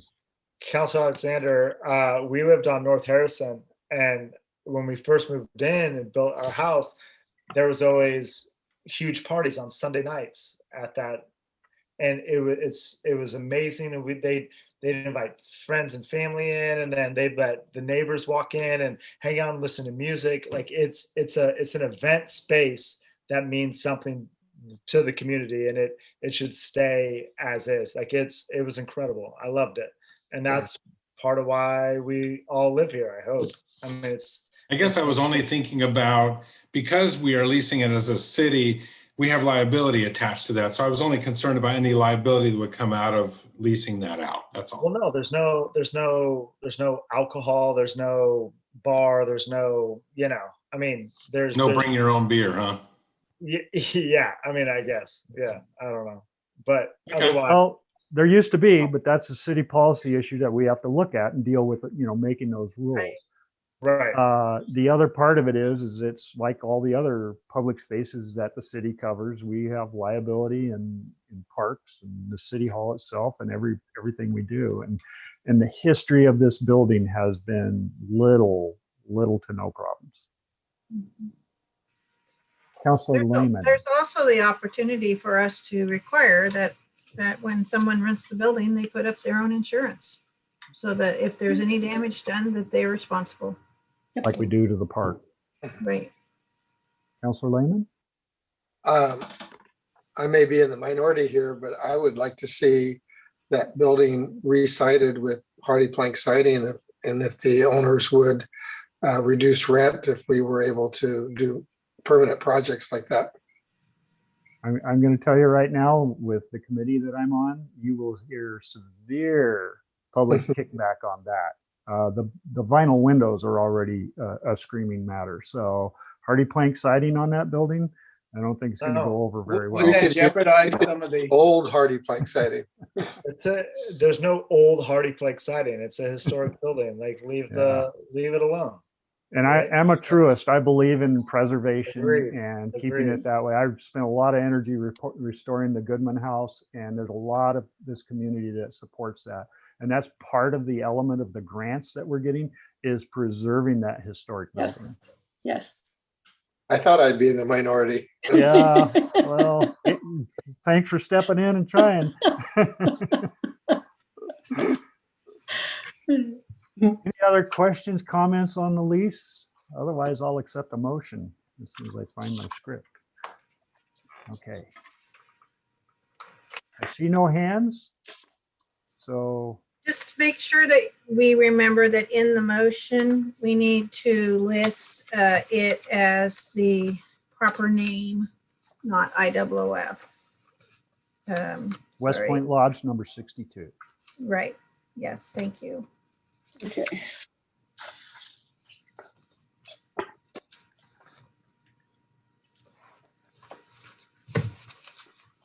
Well, I will make a motion that we approve the lease agreement for the West Point Lodge number 62 as presented. Second, Thank you, Councilor McConnell. We have a motion by Councilor Fox and a second by Councilor McConnell to approve the city administrator to sign a lease agreement with West Point Lodge number 62 for the IOOF. All those in favor, please show hands. Any opposed? Any abstentions? It passes unanimously. Thank you, councilors, and Ann. American Rescue Plan. Yeah, so we talked about this last month, and so we did send out a rating system for the council to consider. At that time, we were still waiting for clarification on guidelines for this, and I received it yesterday, and it's this thick on the guidelines for how we can spend this money. I've started muddling through it, but what is becoming very obvious is that there are some of these items that were possibly suggested that we consider, but now the federal government is going to provide guidelines on them. So the largest one, I think, is for infrastructure, is limited to water, sewer, and broadband. Transportation is not included in that. I think probably because other transportation dollars are being released, and so they're not considering that. Economic recovery still is a big driver, as is housing. The public workshop is questionable. I'm going to check deeper in that, but so the resiliency, which was kind of recommended that we consider in earlier reporting, isn't listed as some of the options for where we can spend those funds. So I will continue to, I'm going to try to attend a class tomorrow when they explain all of this. And I will try to continue to update. The council doesn't need to make a decision on this tonight. That we have plenty of time. This money doesn't need to be spent till 2024. So it's not like we have to rush into choosing how we will fund a project. The only one that I would recommend that the council discuss and make a decision on and a motion on is if you wish to grant money to the chamber. That is one thing we can transfer funds to another entity for the economic recovery of our community. So I think that that does fit into it. If you want to transfer funds to the chamber, then we would probably want to do that as soon as possible after July 1st or when we receive the funds. It's looking like at this point, if Lane County can hit the 65 to 70% vaccinated, at least with the first vaccination rate, we'll be going down to low pretty soon. And so that actually opens up the ability to hold summer events, and our summer events will go forward. So the chamber is going to need these funds to start moving towards recovering that festival event season for our local businesses and for our downtown. So that's the only one that I feel strongly at this point we have to make a decision on. But I'm happy to answer any questions you have. I'm also happy to pass on the reporting on this. If anybody wants to weed through it, I'm happy to forward it to you. And there's going to be continuing more information on the guidelines for how these dollars can be spent. Councilor McConnell? So looking at how we rated the projects and how the government rated the projects, it looks like the bottom 3 projects we rated are the top 3 projects that they are recommending. Is that? Well, not the top, but the ones that fit within our, yeah. Water, sewer, broadband obviously is a big deal right now. Business assistance funding, economic recovery. They're really looking for things that are strengthening the community and able to move forward and out of the COVID thing. And infrastructure is part of that. So, and housing is a big deal. There's not enough housing across the country, and so that's definitely on everybody's radar. So yeah, I mean, in some instances, Coburg has its own specific needs, and they may or may not totally fit in with what the guidelines specify.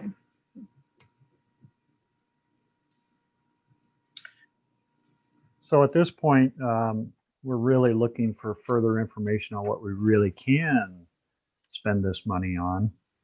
But in the meantime, the funding for the chamber, I think, is really important. The chamber does the music in the park and the antique fair and all those. And one of the issues they had was they didn't have an event, but they contract for the coordination of that antique fair. They were paying somebody during this whole time, and they never got any revenue. So the COVID pandemic hurt them, and I want them to be able to move forward and get those community events going again. And I think we need to see what we can do about seed money. And Councilor Blaine. I agree. I think the chamber to bring community back to Coburg is huge. I also think long-term broadband is one of those things that we need to bring into our community to develop our community. But in the short term, yes, the chamber needs support. We need to bring music back in the park. We need to bring the events back. We need to get people outside living their life and spending money in our community and time in our community. So that's my thought. Thank you, Councilor Blaine. Councilor McConnell. Do we need to make a motion? What do we need to do to move the chamber assistance forward? I would just make a motion. So there was a split between 10,000 and 15,000. Their loss was 15.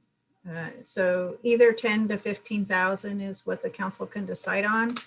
And just make a motion that when the funds are available to disperse them to the chamber. I would make that motion to support the chamber with $15,000 as soon as funds are available to us. Second. Was that Counselor Fox? Yes. Any further discussion? That was a quick discussion. Any other? You have opportunity now.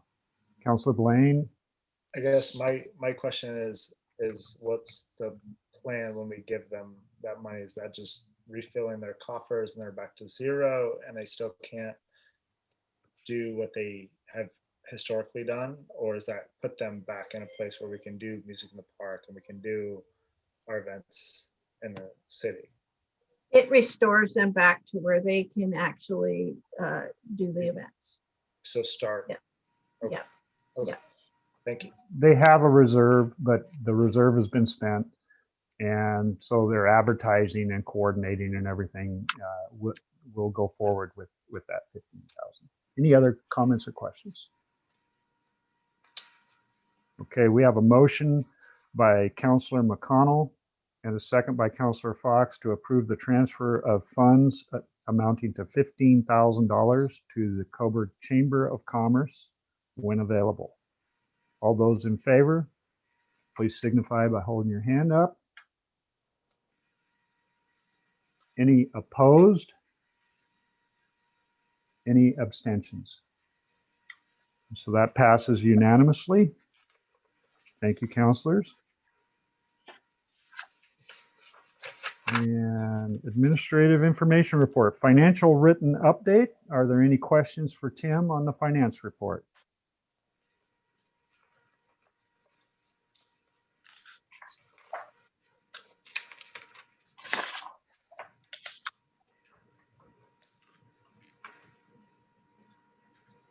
Last call for questions for Tim on the finance report.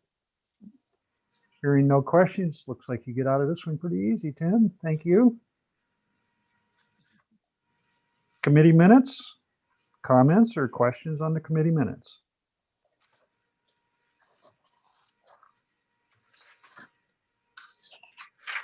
Last call for committee minutes. And city administration update. Any questions for Ann on the administrative report or other department heads that may be here?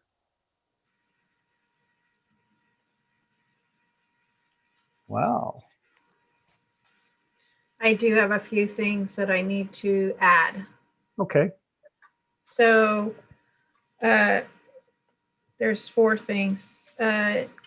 Cobourg was invited to participate in a multi-county and multi-city EDA grant that is to conduct a feasibility study by a broadband action team to look at areas of collaboration, geographic partnerships, and all of it to move infrastructure, broadband infrastructure forward in communities.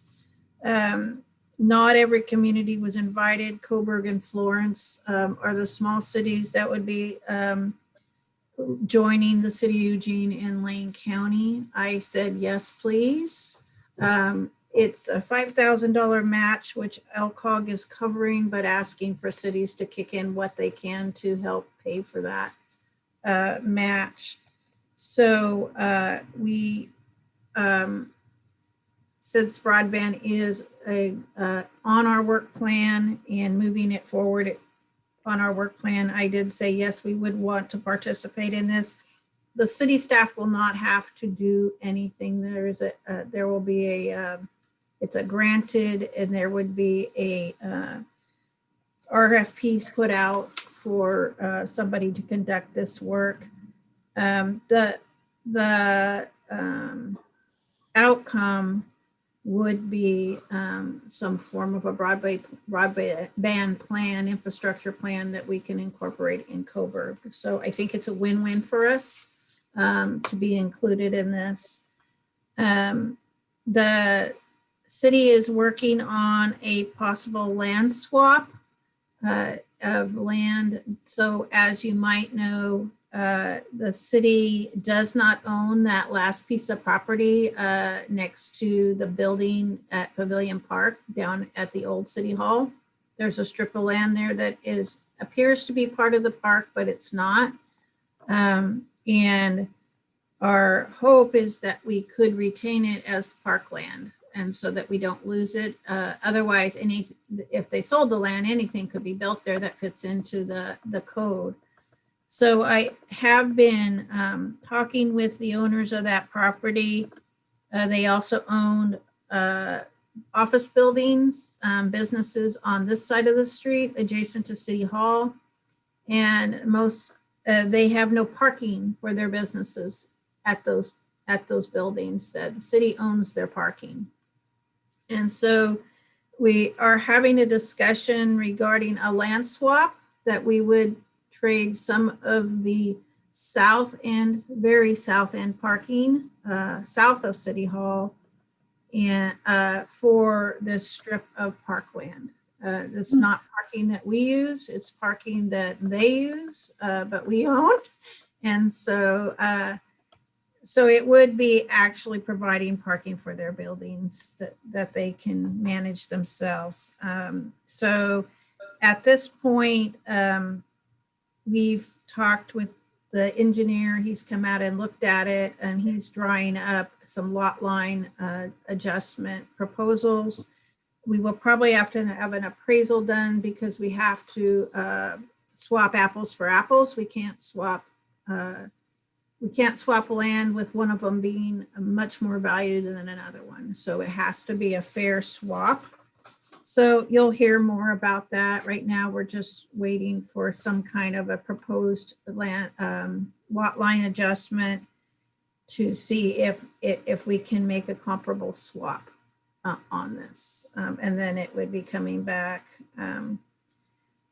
So the other piece is Mackenzie Street. So the city has the opportunity to apply for a grant for through the small city allotment. And it has to be for transportation. It has to be for public safety, pedestrian safety, and encouraging multimodal transportation. Mackenzie Street is the street, one of the two streets that goes from the downtown to the park, but it's more than that. It's also a safe routes to school. The school bus drops off right at Mackenzie Street, and the kids walk down Mackenzie Street to the neighborhoods to the east. And during school, there's a substantial amount of kids that get off the bus there. It was surprising to me how many kids get off right there and walk east. So what we're proposing is that we write the city allotment grant to improve Mackenzie Street, which would include a sidewalk and possible on-street parking, but just to make that street a lot safer for downtown pedestrians and residents. If council is okay with that, then the staff will go forward and write the small city allotment grant. This is a grant that we could write every year if we got the projects done. Usually our city, it takes us 2 years to get a project done because just the staffing levels and stuff. So it's a $100,000 grant. The project will cost more than that, but there's also other grants for downtowns, or we might consider some of it as some of the street funding. But at least getting $100,000 towards the project would be a significant amount. So what we're just looking for tonight is the council's nod that they would like to see that grant written for Mackenzie Street. It's really the only street at this time that fits kind of the parameters of what they're looking for in this year. The other street would probably be Roberts Road, but there's not a lot of pedestrian or bicycle traffic on that road and probably not safe. So Councillor McConnell and then Councillor Blaine are asking questions. okay. Yes, question. Would there be sidewalks on both sides of the street, and would there still be parking on that street? Our engineers looked at it and they're recommending that we place one sidewalk on one side of the street and put on-street parking on the other side of the street. So it's not quite like Mill Street, but somewhat safer, and not losing the parking, but creating a safe corridor. Okay, thank you. Councilor Blaine? Yeah, I mean, she kind of nailed my question. I was just curious about access parking. But I like the idea if it makes sense for the neighborhood and there's a safe spot for families to drop kids and pick kids. So, good question. Any other questions from councilors? I think it's a great idea, and if we can make that happen and clean that up, I know the Parks Committee has talked a lot about that street and what we can do with it. So it looks like this could work toward that. Okay, so that will come back to you in June. The last item that I need to let you go, and this is relatively an item that has come to the surface, and we've been dealing with an issue for a while, trying to just figure out how we're going to resolve it. And that is when the property to be annexed is actually annexed, we need to consider who takes possession of Van Dyne Road. So Van Dyne Road goes up and over the freeway, and so the traveling would take place to the new annexed property. In the past, when the city annexed property on Van Dyne Road, they took in Van Dyne Road and it was on the map. It is in the transportation plan for both the city and the county that would become a local collector road. But when they brought in the land for the new urban growth boundary, they neglected to place the road in the map. And so we believe it's a Scrivener's error, that the road should have been on the map. And so therefore we're moving forward with an ordinance to correct that. And this is a legal thing. Legal's working on it. Gary's here if you have more legal questions about it, but we just want to correct it. And the reason it's so important is because we want to be able to apply local design standards to the road. At this time, both ODOT and the city of Eugene have that as a local road. That is a one-lane road. So when that annexed property is built up and you have trucks coming off the freeway and heading east, then we want more than one lane heading to the east, up the hill to the residents, but also, so we're hoping for a collector that has two lanes up into the point where people turn into the annexed property on the access road. So this is important to the city because we want to be able to use the city design standards for Van Dyne Road up to that point. And if we don't, so we need to follow the transportation plan and the county's transportation plan and incorporate this as a local road. So you will be seeing more about this, and it truly is very important. We've been having discussions on this for a couple months now, and finally, coming to the logical solution that if the city included this in the map in the first urban growth boundary, it should have been in the second one as well, because it was in the transportation plan. And so we will be coming to the council with options with ordinance to remedy this. And I don't know if you want to add anything on that, Gary. I have a question before Gary speaks, because I think Gary's going to need to answer it. And you're muted, Gary. So the clarification, I guess, is my understanding still, with all the discussion we've had for the last couple of months, this is an annex only to have control over the design of the road. It is not the ownership of the road. The ownership will still belong to the county, just as it does on the west side. So just if you have any questions about that, it's just to get that annex, that governmental control of the design standard on the east side. it would be very similar to the west side where it's annexed, it's in the city, but the county owns it. So go ahead, Gary. That's correct. Thank you. And it's my understanding that Lane County is in support, at least their staff is, of the proposed interpretation.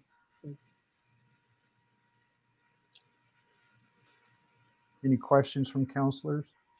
This discussion has gone on between our legal, Gary and city, and the county and ODOT. So you can imagine it's quite invigorating. They each have their own reading of what this is doing and saying. Yeah. So this is, these are all things that have kind of come up in the last week. And so that when we're saying that staff is busy, is that it's the land use things right now that are happening, that annexation and coming to the annexation agreement and working out all the details for that. And also working on an agreement with the new development of the residential, that these are all tasks that the city, that the staff are undertaking right now. And they mean a lot of meetings and they mean a lot of review of documentation.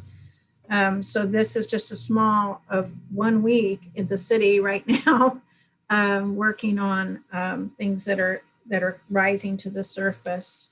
So those are the 4 things that I just wanted to make you aware of, and so that you're not surprised when they come back to you. So do you need any further direction, Ann? Do you have enough to work off of? No, I think we're good. Okay. Counselor Bell. On the alley vacation, were you going to give us a report on that, the engineer report or survey? I just got it, and so staff will have a staff report on it in June. We didn't get it in time for this meeting, but it is done, and the planning staff are writing a report to go with it. Any other questions for Ann and the administrative summary? Okay, we'll move forward to council comments.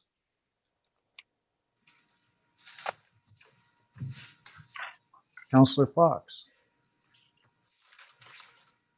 I want to thank Ann for pointing out council comments because I was unaware of this moment.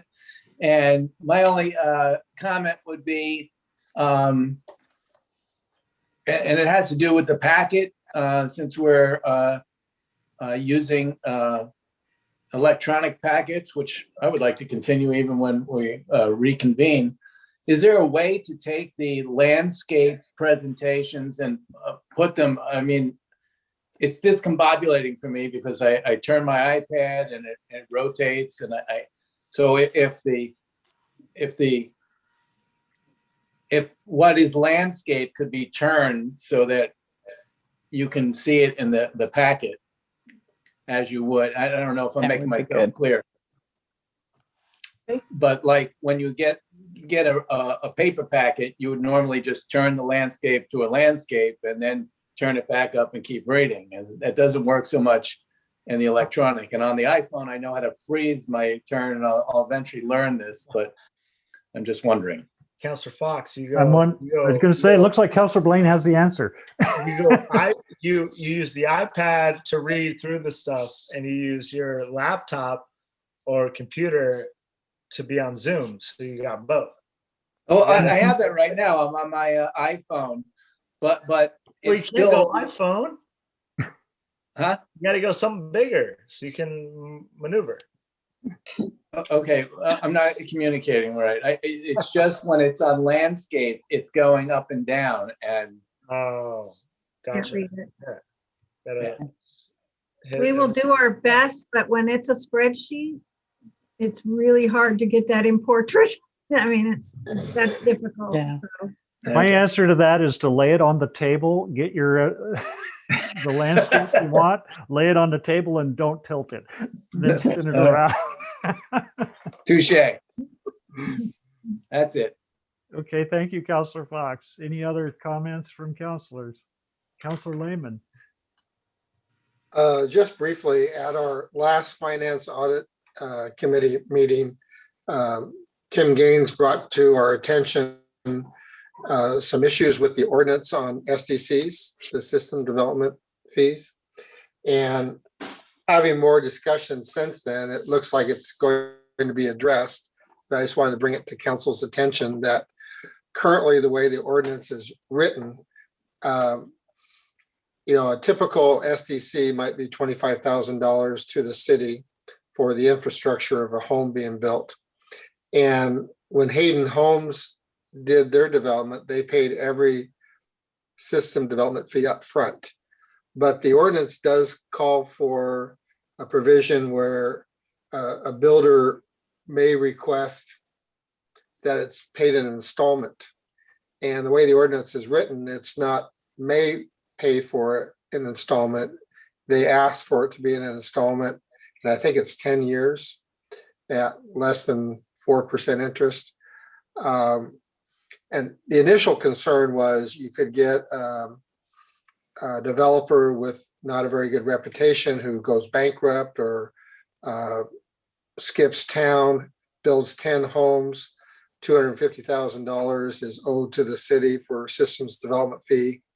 And we're unable to collect from the builder, but we do have recourse to the owner who has already paid it to the builder.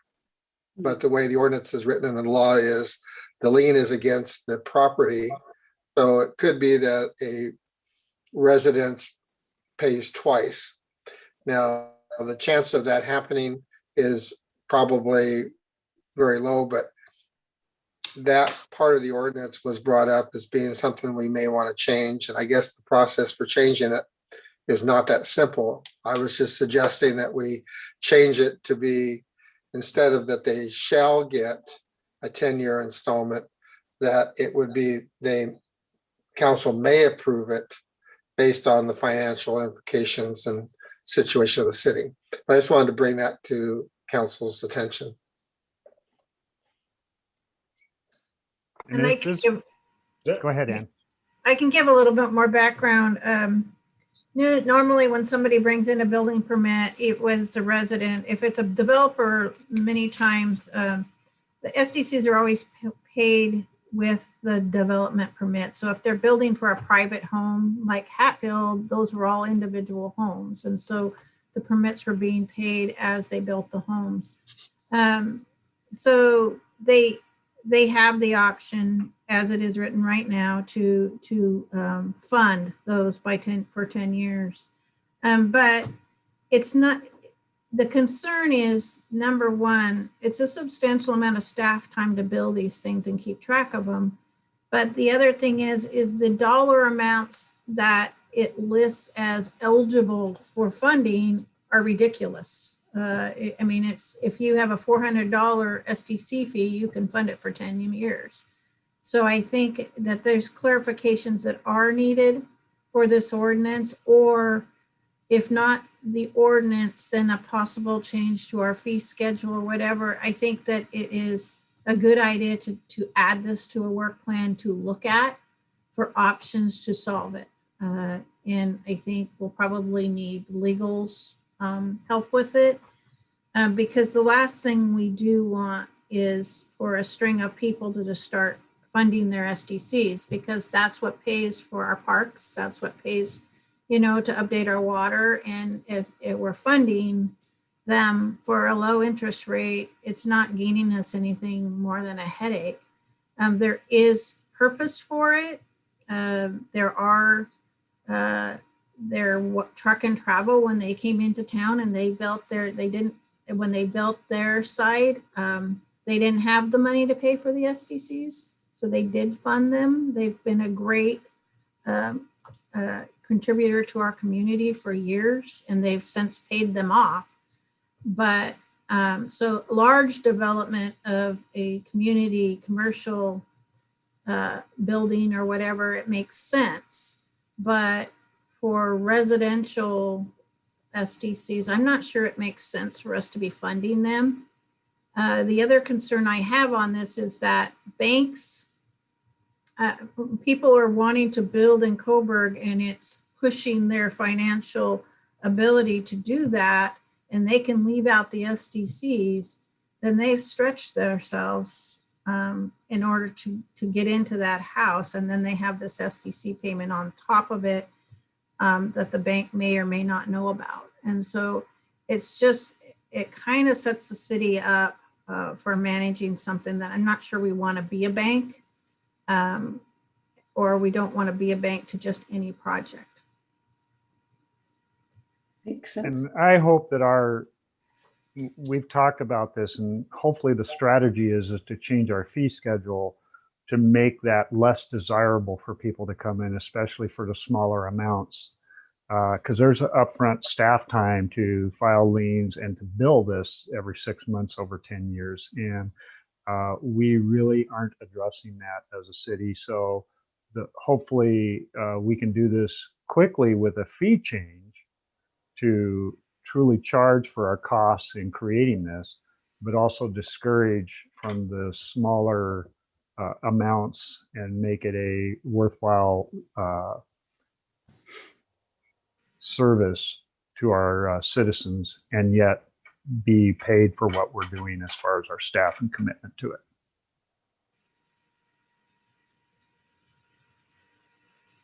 So Any other this would questions? be, Go ahead. oh, this would be one of the items where the council would vote to say, yes, we do want this on our work plan. We want this to be resolved and we want to add it to the work plan. So you need a motion. Yes.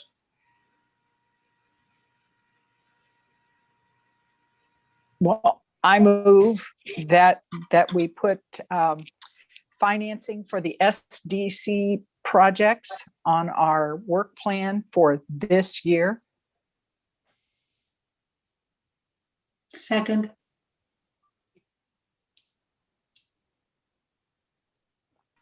I have a motion by Councillor Bell and a second by Councillor McConnell to assign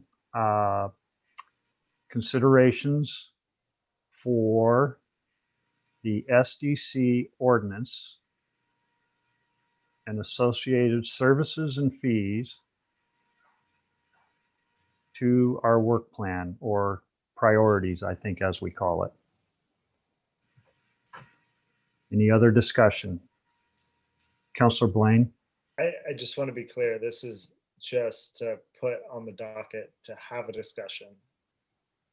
Correct? It's to put it up.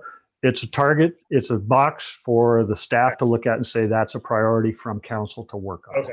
Okay. Yes. Fair enough. That's Any other discussion? All those in favor of the motion, please signify by raising your hand. Any opposed? Any abstentions? It passes unanimously 6-0. Thank you, councilors. And Ann, do you have anything else, Ann, on? I think no, I don't have anything All right. else. Right. Any other council comments? Councilor Bell? Yes, I have a few, and they do fit in with our current goals. I looked them up to be sure, and it's under the livability, health, and vitality. I have some real concerns over our crosswalks and the inability or the inattention of drivers, perhaps, to stop at crosswalks and let pedestrians pass. Now, I don't know. I know Willamette is a county road, and I know we fought like heck to get the crosswalks in, but can there be some sort of a trigger light like there is down at the school, at least on the one on the crossing Mackenzie? And as you say, that's a safe corridor. If kids are getting off school bus and going back and forth, I think that's a huge issue. And I also, in walking around, wonder about crosswalks crossing Pearl Street, either at Coleman or Skinner, particularly as we bring up the new Kendall business down on, I don't know if it's Roberts or Industrial Way, I don't know which one we'd call it. that's going to increase traffic again. You've either got to go down to Industrial Way or you've got to go all the way back up to Willamette to find a crosswalk. That seems rather dangerous to me. And I watch people just jaywalk across because there really aren't any options. And then the third thing, and then I'll be quiet because I am looking at time, is lighting, park lighting. You know, as we talk about building this bike kiosk, what sort of lighting is going to be there? There is no lighting at all down at Spores Park. There is one light that goes onto the bike path, but there's nothing in the park at all. And several residents have said to me, you know, it would be really nice if there was a light. Could be a solar light with a time off and on. I don't know what the options would be there, but that would be great. And then, oh, I lied. One last thing. Signage. If I'm in the park and I'm using the park and something bad is going on, who do I call? Do I call 911? Do I, you know, there's no signage there that I'm aware of that says, if you have problems with this park, here's who you call. Now I'll be quiet, really. All good points, Councillor Bell. Councillor Blaine? I mean, it's like we have the same brain.